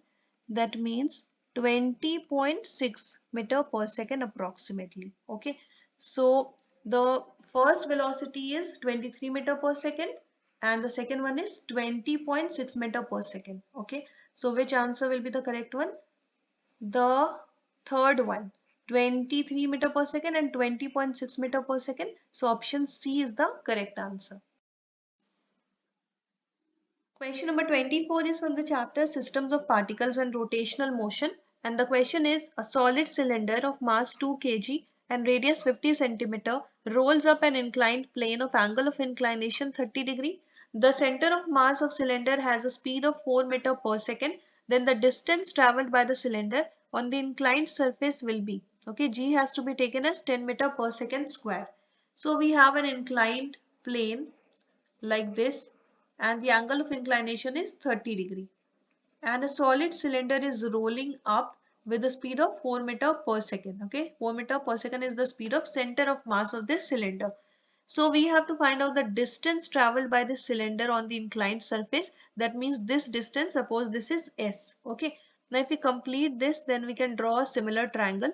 This will be similar to the bigger triangle. Okay, and say suppose this is height h, and this angle will be the same as the main angle, that is 30 degree. Okay, so we know that after it will reach the highest point, its total kinetic energy will be converted into potential energy. Okay, so potential energy will become equal to the total kinetic energy. And what will be the total kinetic energy? It will be the sum of rotational kinetic energy plus the translational kinetic energy. Okay, because in this case both are valid.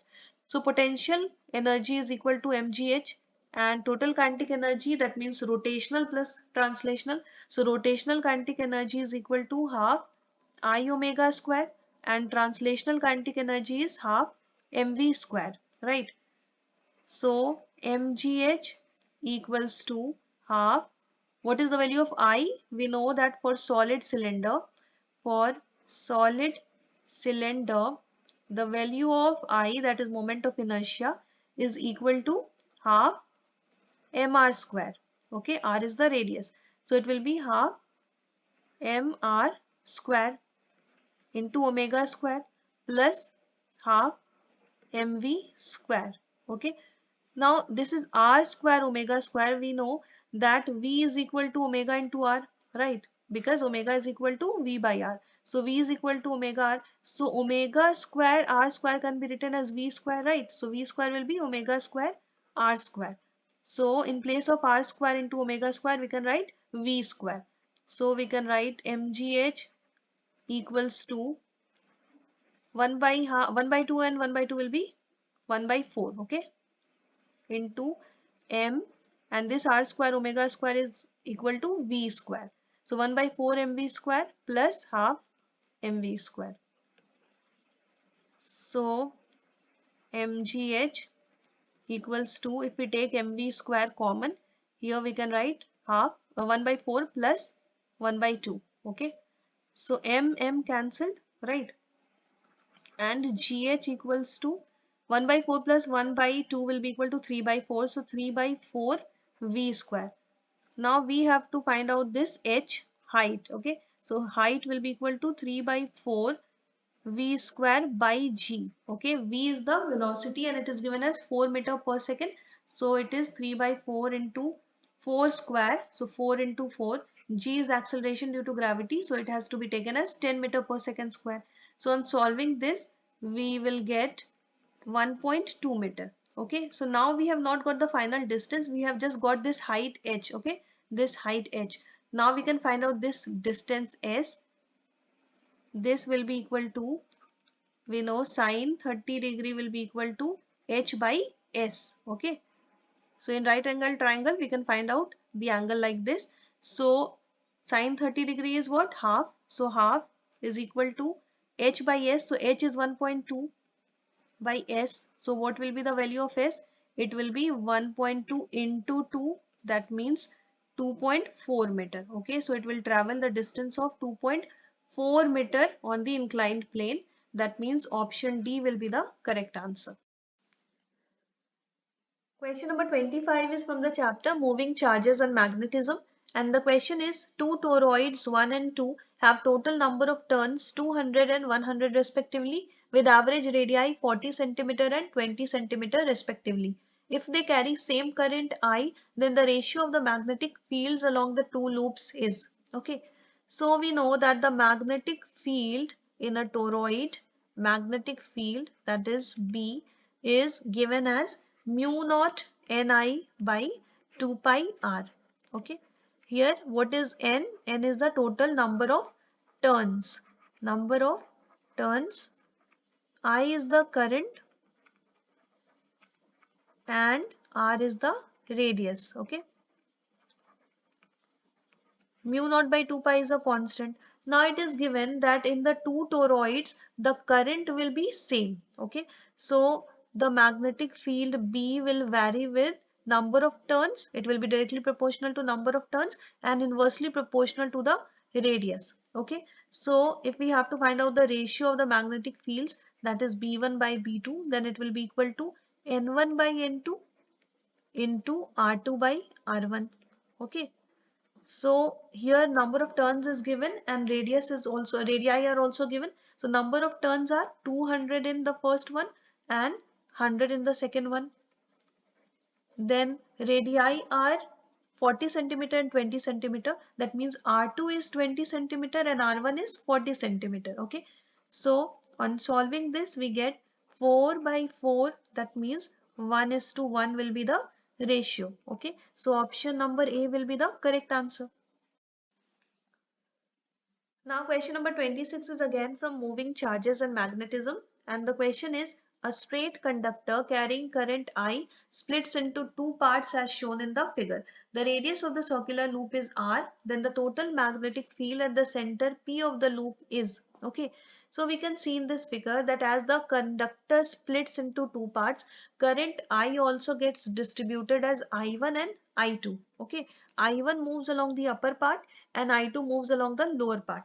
Now let's write down the formula for magnetic field first. We know that magnetic field due to an arc, magnetic field due to an arc making an angle theta at the center is given as mu naught by 4 pi I theta by r. Okay, I is the current, theta is the angle formed and r is the radius. Okay, so we know that mu naught by 4 pi is a constant, and we also know that both these arcs are part of the same loop. That means radius will also remain same in both of them.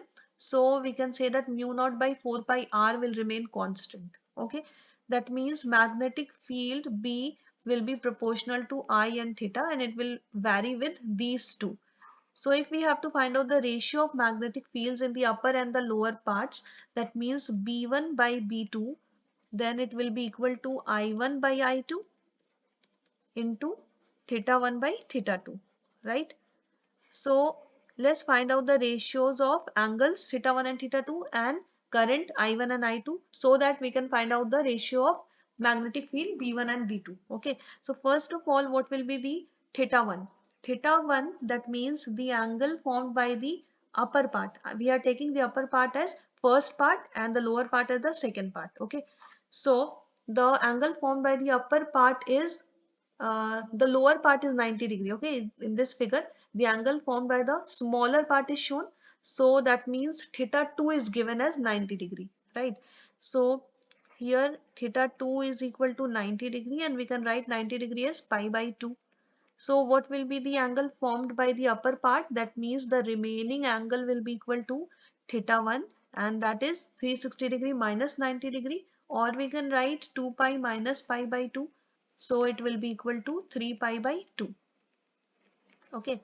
So if we have to find out the ratio theta 1 by theta 2, then we can write theta 1 is equal to 3 pi by 2. So 3 pi by 2 by theta 2 is already given here. It is pi by 2. So the ratio will be 3. Okay. So now we have got the ratio of angles. Now we'll find out the ratio of currents. Okay.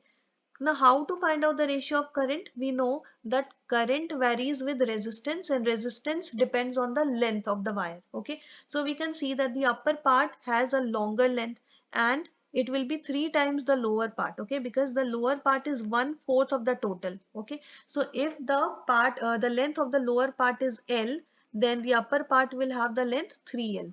Okay. So we can write that L1 by L2, L1 is the upper part, L2 is the lower part. So L1 by L2 will be equal to 3L by L. Okay. And we know that the resistance is directly proportional to L. So that will be equal to R1 by R2. And we also know that resistance is inversely proportional to the current. Okay. Or current is inversely proportional to the resistance. So that will be equal to I2 by I1. Okay. So here L cancelled. So I2 by I1 is equal to 3. Then what will be the ratio I1 by I2? I1 by I2 will be equal to 1 by 3. Right. Now let's put these values in the main equation here in the upper part. B1 by B2 is equal to I1 by I2 into theta 1 by theta 2. So we have seen that I1 by I2 is equal to 1 by 3. So it is B1 by B2 will be equal to I1 by I2, that means 1 by 3, and theta 1 by theta 2, that means 3. Okay. So into 3. So we have got the ratio as 1. That means 1 is to 1. That means the magnetic field is same in both the parts. Right. From here we can write down. Let's write it down here. Magnetic field is same in magnitude in both the parts. Okay. Now, what will be important here? The direction of the magnetic field.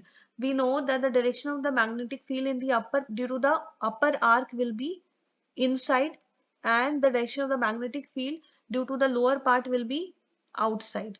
Okay. So the direction is opposite.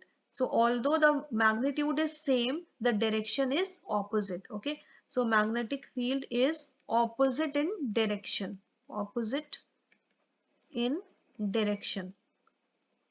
So the total magnetic field or the net magnetic field will be equal to B1 minus B2, and both have same magnitude.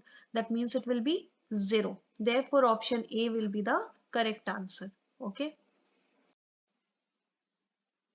Question number 27 is from the chapter Electromagnetic Induction, and the question is the variation of EMF with time for 4 types of generators are shown in the figures. Which amongst them can be called AC? So what are the conditions for a voltage to be called an AC? There are 2 conditions. Okay, so let's write down. A voltage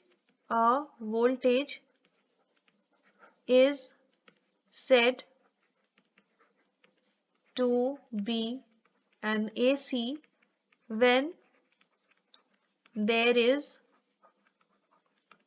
first condition is change in magnitude, a change in magnitude, and the second condition is a change in direction. Okay, in direction or polarity. So let's check which of them is an AC.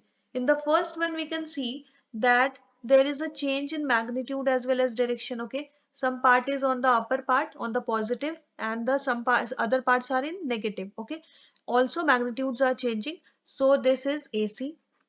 Now in the second one also magnitude and direction both are changing, so this is also an AC. In the third one also magnitude as well as direction are changing, so AC again. And let's check the last one. So here also direction and magnitude both are changing. So this is also an AC. So what are the given options? We can see that all of them are AC. That means A, B, C and D all will be AC. So option B will be the correct answer. Got it? Alright, now question number 28 is from the chapter Atoms, and the question is the radius of the first permitted Bohr orbit for the electron in a hydrogen atom equals 0.51 angstrom and its ground state energy equals minus 13.6 electron volt. If the electron in the hydrogen atom is replaced by muon, which has charge same as the electron and mass 207 times the mass of the electron, then the first Bohr radius and the ground state energy will be. Okay, so we have to find out the two things here. First, Bohr radius and ground state energy if we replace the electron of hydrogen by a muon. Okay, so let's focus on the radius first. We know that radius of nth Bohr orbit, that means Rn, is given by the formula n square h square divided by 4 pi square k ze square m. Okay, so you have to remember this formula. Then we can say that radius of nth Bohr orbit is inversely proportional to mass. Okay. Now if we have to find out the ratio of radius of electron to radius of the muon, then it will be equal to mass of the muon divided by mass of electron, because these are inversely proportional. Okay. Now radius of electron is already given in the question. It is 0.51 angstrom. Okay. 0.51 angstrom divided by radius of muon equals to mass of muon, that is 207 times the mass of electron divided by mass of the electron. So Me cancelled. So we can say that radius of the muon will be equal to 0.51 angstrom, that means 0.51 into 10 to the power minus 10 meter divided by 207. Okay, so on solving this we'll get 2.56 into 10 to the power minus 13 meter. Okay, so let's have a look at the given options. We can see that in option C and D we have 2.56 into 10 to the power minus 3 meter. That means either option C or option D can be the correct answer. So let's find out the energy, okay, to get the final answer. So what is the formula for energy? We know that total energy is given as minus K into ZE square divided by 2R. Okay. So we can say that total energy is inversely proportional to the radius, and we know that radius is inversely proportional to the mass. So total energy will be directly proportional to the mass. Okay. Because radius is inversely proportional to mass. So you have to use your mind here.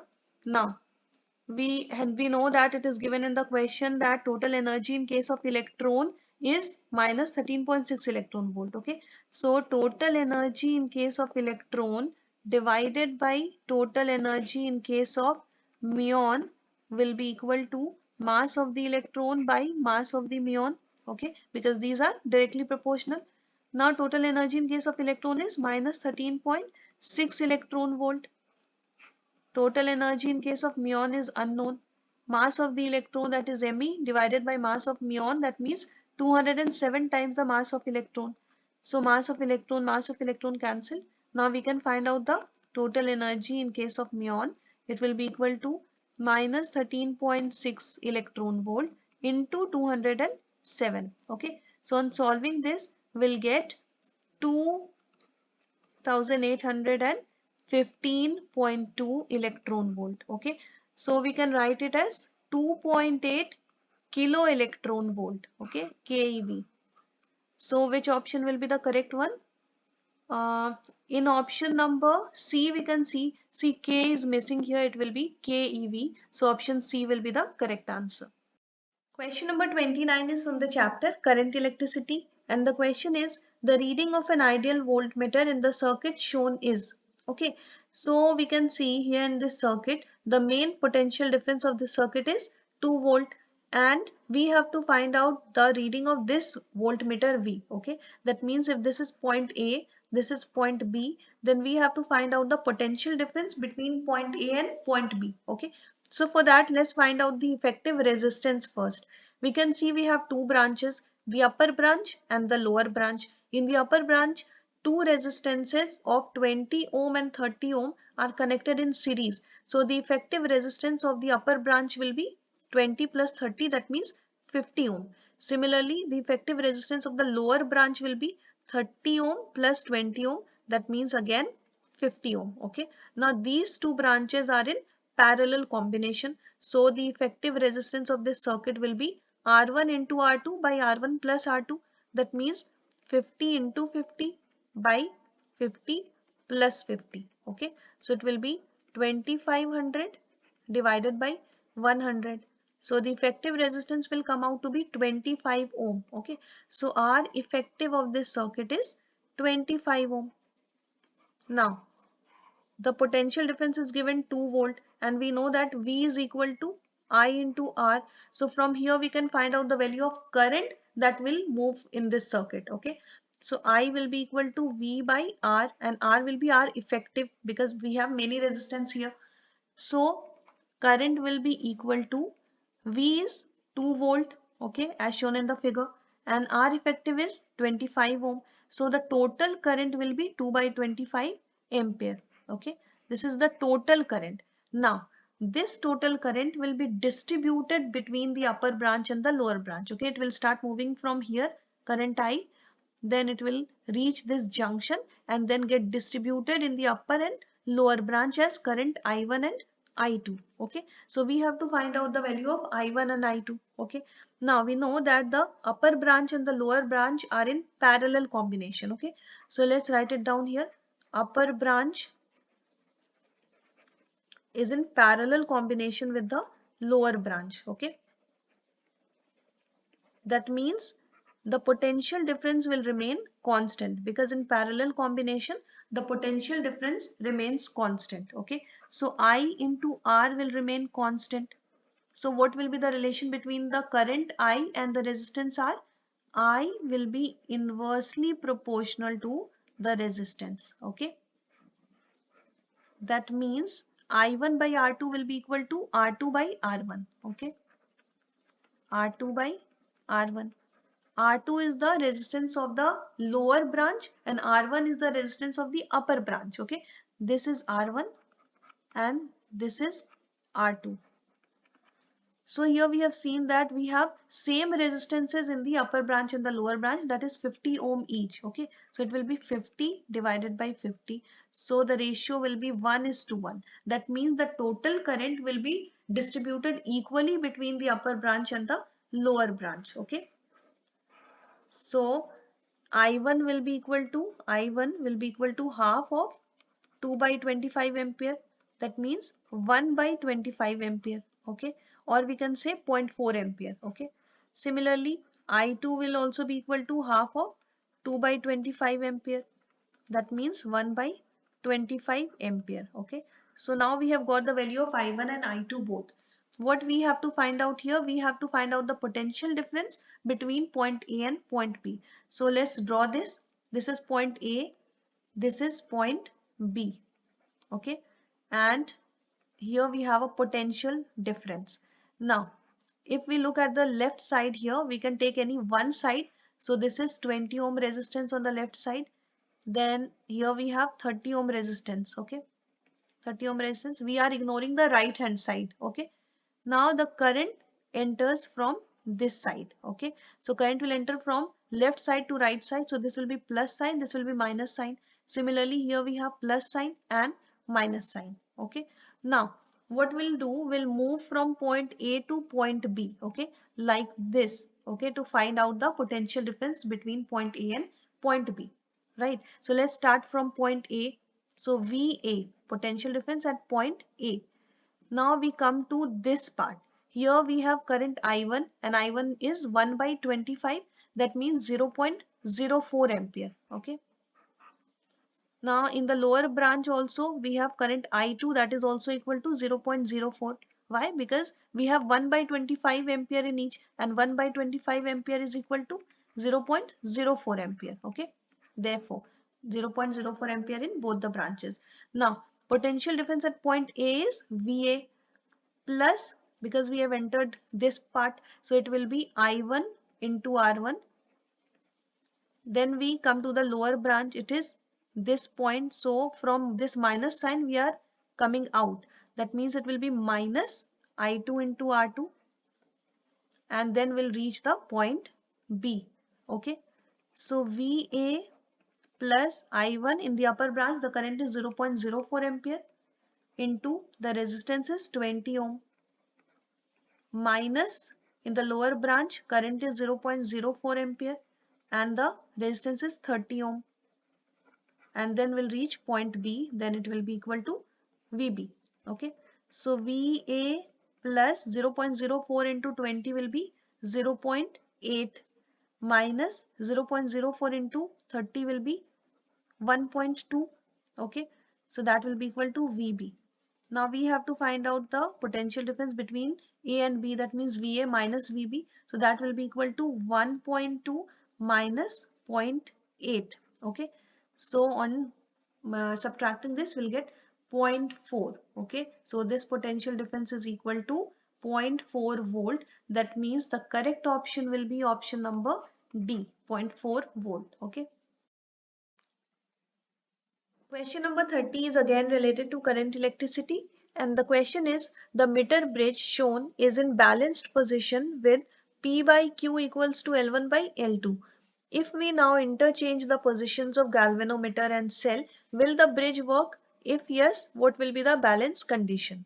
Okay, so we know that a meter bridge works on the principle of balanced Wheatstone bridge. Okay, and in a balanced Wheatstone bridge, on interchanging the position of galvanometer and the cell, the balance point remains unaffected. Okay, so let's write it down here. Meter bridge works on the principle of balanced Wheatstone bridge. Okay, balanced Wheatstone bridge, and on interchanging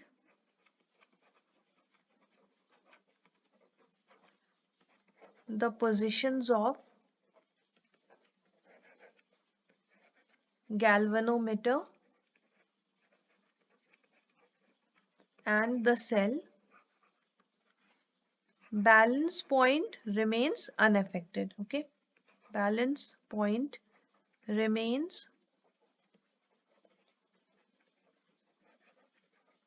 unaffected. That means even if we interchange the positions of galvanometer and cell, this meter bridge will work and the balance point will also remain same. That means P by Q will be equal to L1 by L2 as it was initially. Okay, so which option should be correct? The last one. Yes, it will work and it will be P by Q equals to L1 by L2. Question number 31 is from the chapter Magnetism and Matter, and the question is the relations amongst the three elements of the Earth's magnetic field, namely horizontal component H, vertical component V, and angle of dip delta R. BE is the total magnetic field. Okay, so as the name suggests, horizontal component lies horizontally, vertical component lies vertically. So this is the vertical component V and this is the horizontal component H. Okay, so where will the resultant lie? In between them, that is here, and this is the total magnetic field, that is BE. Okay, and what is angle of dip? Angle of dip is the angle formed by the magnetic field vector, total magnetic field vector, that is BE, with respect to the horizontal. That means this one is the angle of dip delta. Okay, and the relations are like this. Horizontal component is equal to B into cos delta and the vertical component is equal to B sin theta, sin delta. Okay, so the correct relation will be option number B. V is equal to B sin delta and H is equal to B cos delta. Okay. Question number 32 is from the chapter Nuclei, and the question is the rate of radioactive disintegration at an instant for a radioactive sample of half-life 2.2 into 10 to the power 9 second is 10 to the power 10 per second. The number of radioactive atoms in that sample at that instant is. Okay, so what is given? Half-life is given and it is equal to 2.2 into 10 to the power 9 seconds, right? And the rate of radioactive disintegration, That means dN by dt is given as 10 to the power 10 per second. Now we have to find out the number of radioactive atoms in that sample at that instant. So we have to find out N. Okay. Now we know that half-life is equal to ln2 divided by the decay constant lambda. So from here we can find out lambda, that will be equal to ln2 divided by half-life. Okay. ln2 is equal to 0.693 and half-life is already given here, 2.2 into 10 to the power 9 seconds. Okay, so let's leave it for now. Now come to the other side. Here the rate of radioactive disintegration is given, and we know that the rate of disintegration dN by dt is also equal to lambda into n, where lambda is the decay constant and n is the number of atoms in that sample. Okay, so from here we can find out the number of atoms, that means n, that will be equal to dN by dt divided by lambda. Okay, so dN by dt is given here, it is 10 to the power 10 per second. Lambda is this one that we have calculated, 0.693, and 2.2 will go up, so 2.2 into 10 to the power 9. So 2.2 divided by 0.693 will be equal to 3.17, and 10 to the power 10 plus 9 will be 19. So 10 to the power 19. Okay, that means which option should be the correct one? The last one. So option D will be the correct answer. Now question number 33 is from the chapter Gravitation, and the question is, the time period of a geostationary satellite is 24 hours at a height 6 RE from surface of Earth, where RE is the radius of Earth. Then the time period of another satellite whose height is 2.5 RE from surface will be. Okay, so different heights are given and the time period for one is given, and we have to find out the time period for another. That means we should know the relation between time period and the height. Okay, so first of all, let's write it down what is given here. H1, that means the height 1 is given as 6 RE, that means 6 times the radius of Earth. H2 is given as 2.5 RE. Okay. First time period T1 is given as 24 hours and we have to find out the T2. Okay. Now we'll use the Kepler's third law here. So we know that according to the Kepler's third law, Kepler's third law, the time period is directly proportional to r to the power 3 by 2. Okay, and what is r here? R is the total distance from the center of the earth. Okay, r is distance of a point from the center of the earth. That means suppose this is the earth and we have to find out the time period at this point A, then we know that this point is at a height h from the earth. Okay, so what will be the value of r? It will be the total distance from center. That means from center to surface will be radius and from surface to this point will be height. So this total distance will be equal to radius plus this height. Got it? So since we have to find out the relation, so T2 by T1 will be equal to R2 by R1 to the power 3 by 2. Okay, and we know that r is equal to radius plus the height, so that will be equal to radius of the earth plus h2, that means re plus h2. Okay, divided by r1 will be re, radius of the earth, plus h1, and the power will be 3 by 2. Okay, now we'll put the values. T2 is unknown, we have to find. T1 is 24 hours. Now this side we'll write re plus h2 is 2.5 re. Okay, divided by re plus 6 re. Okay, power 3 by 2. Now here on solving this, 2.5 plus 1 will be 3.5. So 3.5 re divided by 6 plus 1 will be 7. So 7 re. Power is 3 by 2. Re will be cancelled.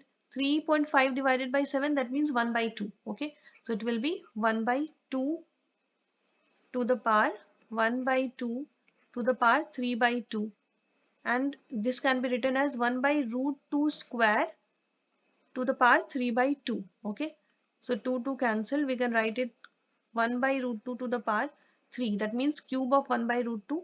So it will be 1 by 2 root 2. Okay. And this is equal to T2 by 24. So T2 will be equal to 24 into 1 by 2 root 2. Okay. So what do we get here? 12 by root 2.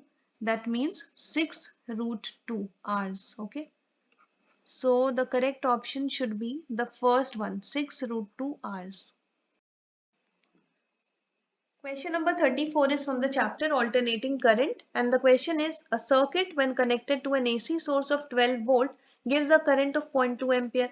The same circuit when connected to a DC source of 12 volt gives a current of 0.4 ampere. Then the circuit is, options are series LR, series RC, series LC and series LCR. Okay, so we know that in case of an AC, the voltage is given as the product of current and impedance. So impedance will be equal to voltage divided by current, right? Now voltage is given as 12 volt and current is given as 0.2 ampere. So on solving this, we'll get 60. Okay. So this is the value of impedance. Now if we talk about the DC source, again voltage is equal to current into impedance. But in this case, impedance is equal to R square plus XL minus XC whole square. Okay. And what is XL here? XL is equal to omega into L and XC is equal to 1 by omega into C. Okay. C is the capacitance and L is the inductance. Okay. Let's write it down here. This is inductor. L is the inductor. So here this shows inductance and C capacitance. Okay. Now what is omega? Omega is the angular frequency. And the most important thing to note here that the frequency of a DC is 0. Okay. Frequency of a DC, that means omega is 0. Okay. So when omega equals to 0, then omega L, that means XL becomes 0. Okay. 0 into L will be 0. That means a large amount of current should flow. Okay. Large current will flow through the inductor. Okay. And when omega equals to 0, then what will happen to 1 by omega C, that is XC? It will become infinity because anything divided by 0 is equal to infinity. And when this will be infinity, then no current will be able to pass through this. Okay. So no current should pass. But here it is given that some amount of current is flowing. Okay, 0.4 ampere current is flowing. Okay, that means there is no capacitor here, because if capacitor was there, then XC would have become infinity and no current would be flowing through this. But since current is flowing, this shows that XC is not there. Okay, so this XC is not there. That means capacitor is not there. Okay, so out of LCR, C is not there. That means this is an LR circuit. Okay, so this is series LR circuit. That means option A will be the correct answer. Question number 35 is from the chapter Electromagnetic Induction, and the question is, a cycle wheel of radius 0.5 meter is rotated with constant angular velocity of 10 radian per second in a region of magnetic field of 0.1 Tesla, which is perpendicular to the plane of the wheel. Then the EMF generated between its center and the rim is. Okay, so magnetic field B is given as 0.1 Tesla. Okay, angular velocity, that means omega, is given as 10 radian per second. Now we have to find out the EMF generated between its center and the rim. That means if this is the wheel of the cycle, this is the center, then we have to find out the EMF between this point and the rim. That means the outer circumference. So this distance is equal to radius. Okay, so the distance, required distance, that means L, will be same as the radius, that is 0.5 meter. Okay, now what is the formula? This is simple formula based question. EMF will be equal to half V omega L square. Okay, so let's put the values. Half into B is 0.1 Tesla. Omega is given as 10 radian per second. L is 0.5 meter, so L square means 0.5 into 0.5. Okay, So 2 into 5 is 10. Now on solving this, we'll get 0.125 volt. Okay. So the correct option will be option number B, 0.125 volt. Now question number 36 is from the chapter electromagnetic waves, and the question is, for a transparent medium, relative permeability and permittivity, that is mu r and epsilon r, are 1 and 1.44 respectively. The velocity of light in this medium would be. Again, this is a direct formula based question. We know that the velocity of light in a medium is given as the velocity of light in vacuum divided by under root mu r into epsilon r. That means the product of relative permeability and relative permittivity. Okay. Now, the speed of light in vacuum is equal to 3 into 10 to the power 8 meter per second. Okay. Divided by under root mu r, that is relative permeability, is given as 1. 1 into relative permittivity is given as 1.44. Okay. So let's solve it. It will be 3 into 10 to the power 8 divided by 1 into 1.44 will be 1.44 only. Now we know that the root of 144 is 12, right? So it will be 3 into 10 to the power 8 divided by 0.12. Okay. So it can be written as 30 by 12 into 10 to the power 8, and 30 by 12 is equal to 2.5, right? So 2.5 into 10 to the power 8 will be the correct answer. That means the correct answer should be option number A. Okay. Question number 37 is from the chapter Electric Charges and Fields, and the question is, a sphere encloses an electric dipole with charge plus minus 3 into 10 to the power minus 6 coulomb. What is the total electric flux across the sphere? Okay. So what is a dipole? It is a pair of equal and opposite charges. Okay. That means plus q and minus q separated by a certain distance, right? So here we have electric dipole with charge plus minus 3 into 10 to the power minus 6 coulomb. That means if we have 3 into 10 to the power minus 6 coulomb positive charges, then the same amount of negative charge will also be there. Okay. Now we have to find out the total electric flux, that is phi. So that is equal to total charge inside, that means total enclosed charge divided by epsilon naught. So here we know that equal and opposite charges are present. So these will cancel each other. So the net charge will be 0. Okay.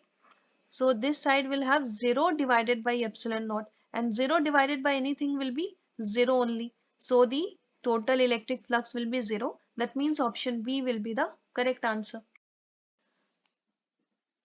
Now question number 38 is from the chapter Electrostatic Potential and Capacitance, and the question is, two identical capacitors C1 and C2 of equal capacitance are connected as shown in the circuit. Terminals A and B of the key K are connected to charge capacitor C1 using battery of EMF V volt. Now disconnecting A and B, the terminals B and C are connected. Due to this, what will be the percentage loss of energy?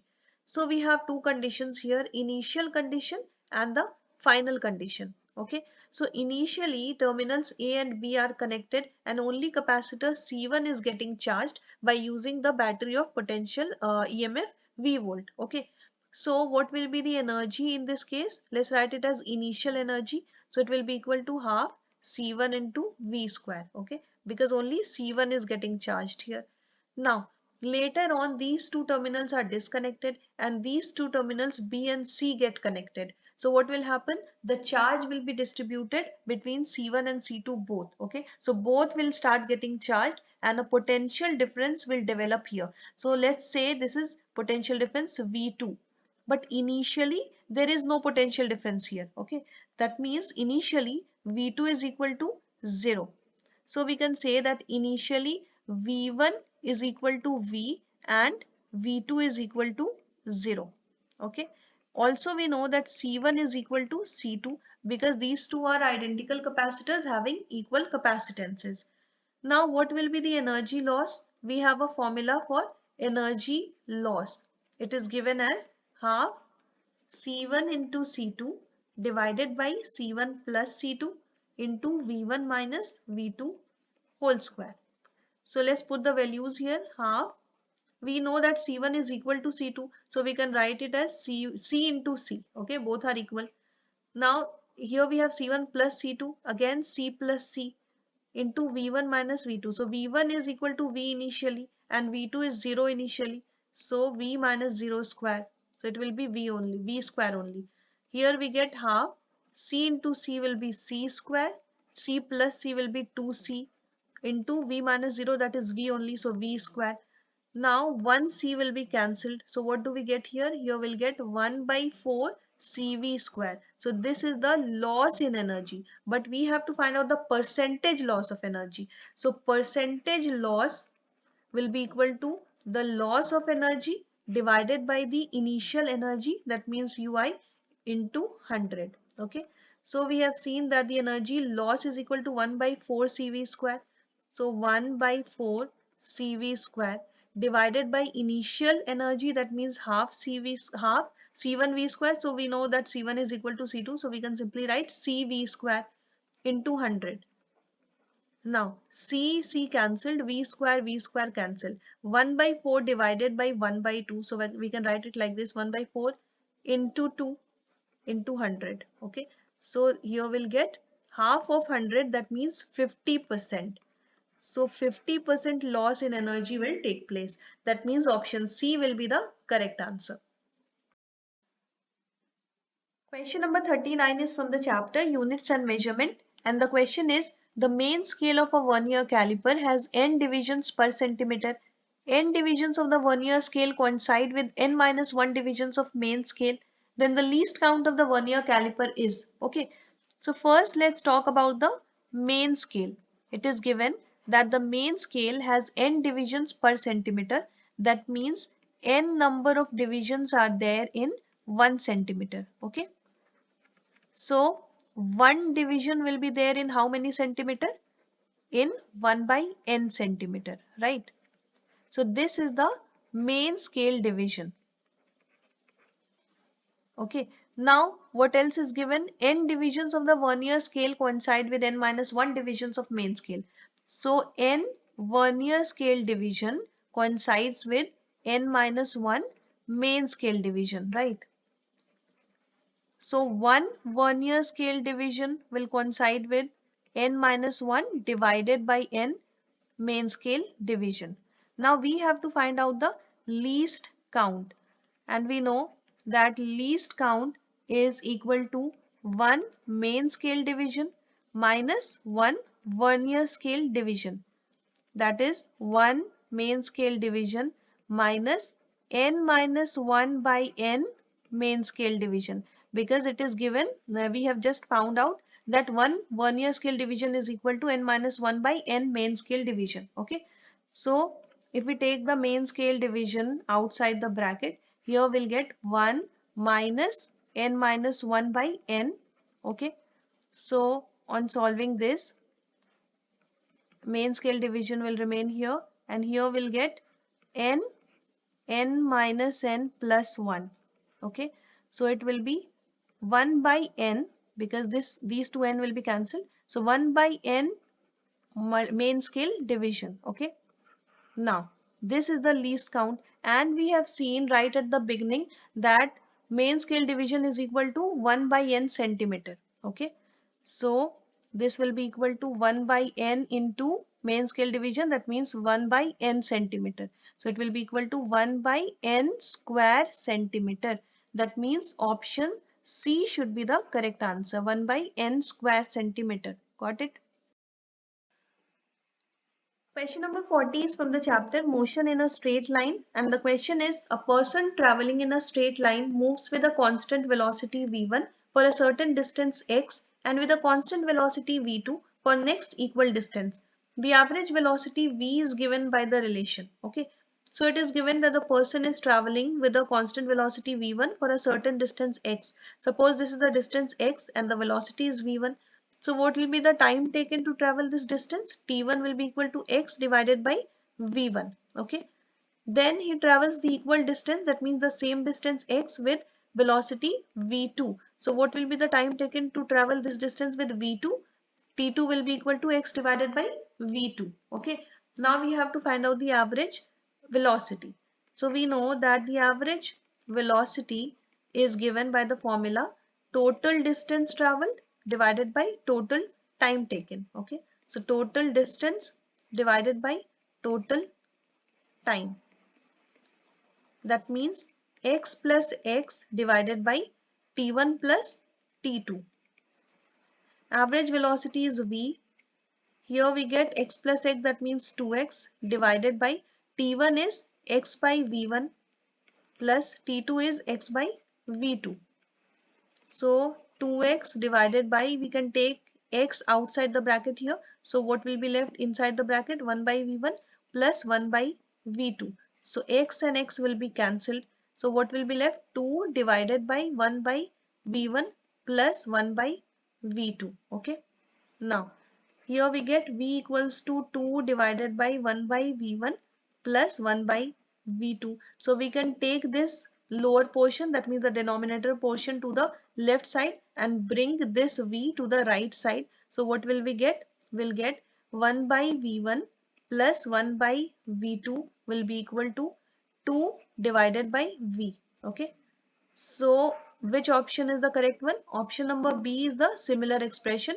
2 by v equals to 1 by v1 plus v by v2, 1 by v2, because we can write it like this also. 2 by v equals to 1 by v1 plus 1 by v2. Okay, so option B will be the correct answer.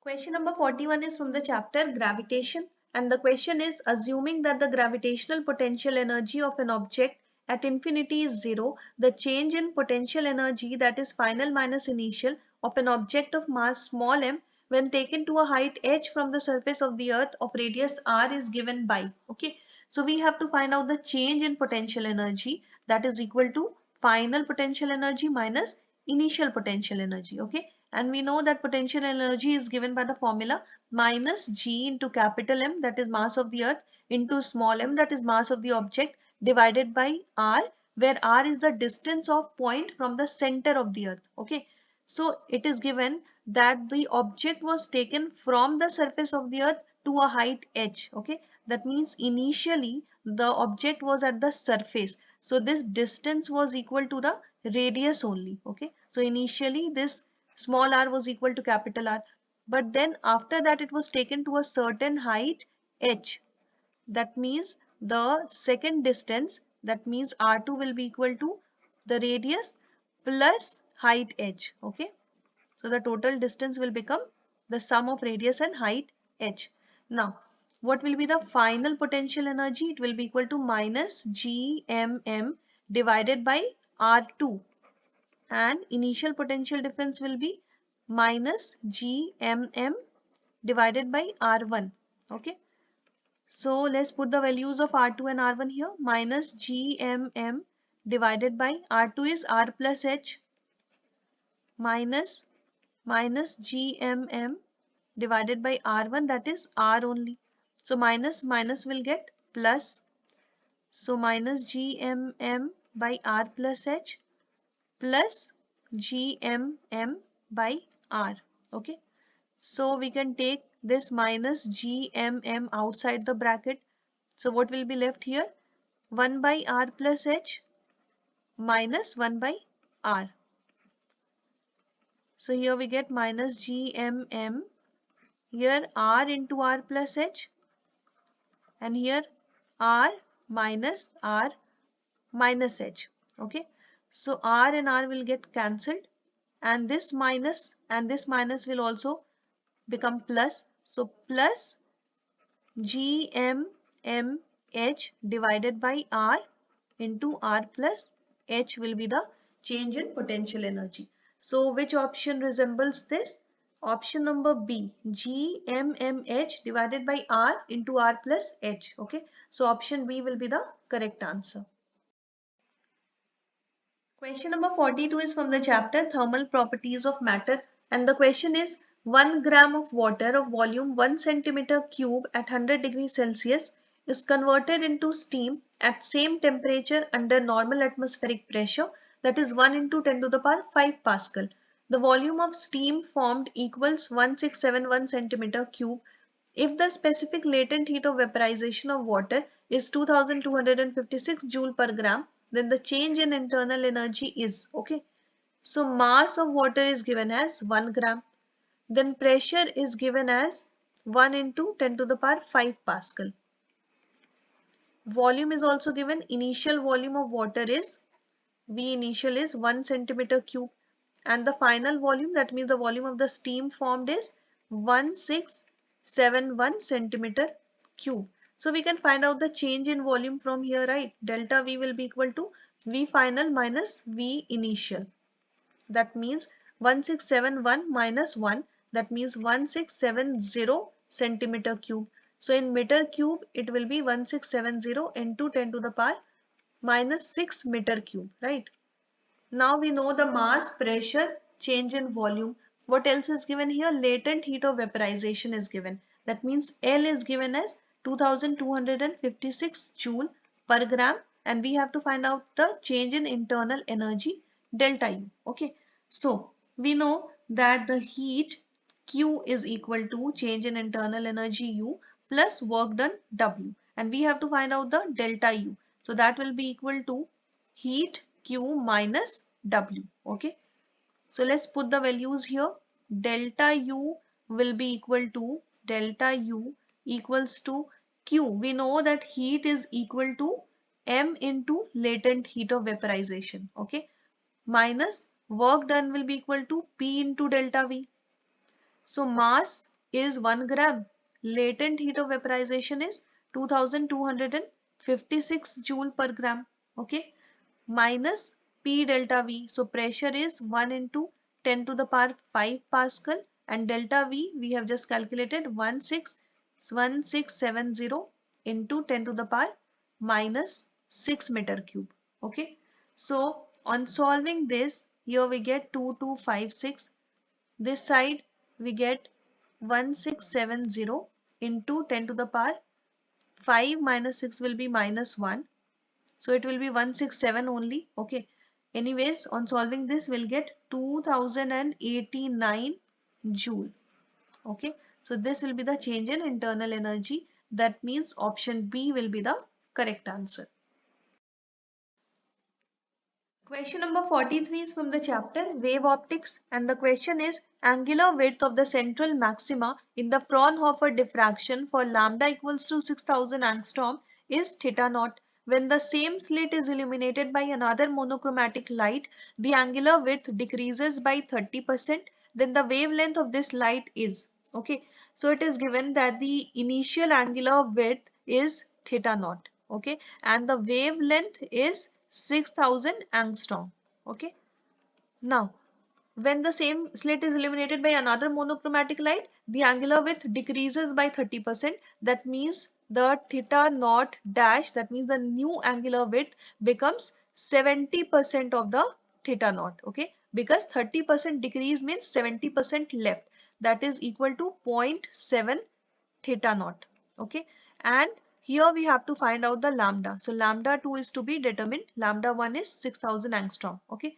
Now we know that the angular width beta is given as lambda capital D by small d, and angular width is equal to beta divided by capital D. That means lambda by small d. Okay. So this theta is proportional to lambda.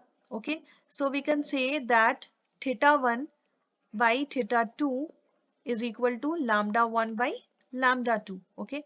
Now theta 1 is equal to theta naught, and theta 2 is 0.7 theta naught, equals to lambda 1 is 6000 angstrom and lambda 2 is to be determined. Okay. Theta naught cancelled.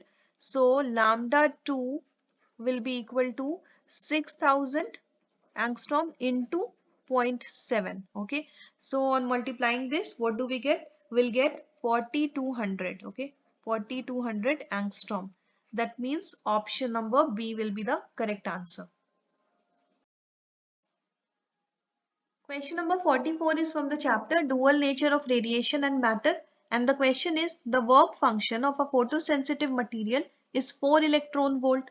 This longest wavelength of light that can cause photon emission from the substance is approximately. Okay. So what is the formula for work function? Work function phi is given as hc by lambda. Okay, h is the Planck's constant and its value is 6.6 into 10 to the power minus 34 joule second. Okay, and c is the speed of light. Its value is 3 into 10 to the power 8 meter per second. But you can remember the value of h into c. It is equal to 1240 electron volt nanometer. Okay, you can just remember this direct value. It will save your time. And lambda is the wavelength, so it is to be determined here, right? And work function is given as 4 electron volt. So 4 electron volt is equal to 1240 electron volt nanometer divided by lambda. Okay, so electron volt cancelled and lambda will be equal to 1240 divided by 4 nanometer. Okay, so what do we get here? We'll get 310 nanometer. That means option D will be the correct answer. Now the last question is again from the chapter Dual Nature of Radiation and Matter, and the question is a proton and an alpha particle are accelerated from rest to the same energy. The de Broglie wavelengths lambda p and lambda alpha are in the ratio. Okay, so we have to find out the ratio of wavelengths of proton and alpha. Okay, so we know that lambda, that is the wavelength, is given by h divided by under root 2m e, where h is the Planck's constant. It is Planck's constant. That means it will remain same. E is the energy of the particle. And it is given in the question that these two particles, proton and alpha particle, have same energy. So this energy will also remain same. That means the wavelength lambda will be inversely proportional to root m. Okay, to the root of mass. So lambda 1, that means lambda p, lambda of the proton, by lambda of the alpha particle will be equal to under root mass of alpha particle divided by mass of proton. Okay, and we know that the mass of alpha particle is 4 times the mass of proton. Okay, so it will be 4m divided by m. So it will be under root 4. That means 2:1 will be the ratio. Okay, so option number A will be the correct answer. Okay, so now here we finish all the physics questions from this paper. I hope this was clear to you. So this is all for now. We'll get back with another session. Till then, keep learning, keep scoring high. For any doubt related to papers, join our Telegram channel. Link is given in description. Also, do subscribe our YouTube channel. Thank you.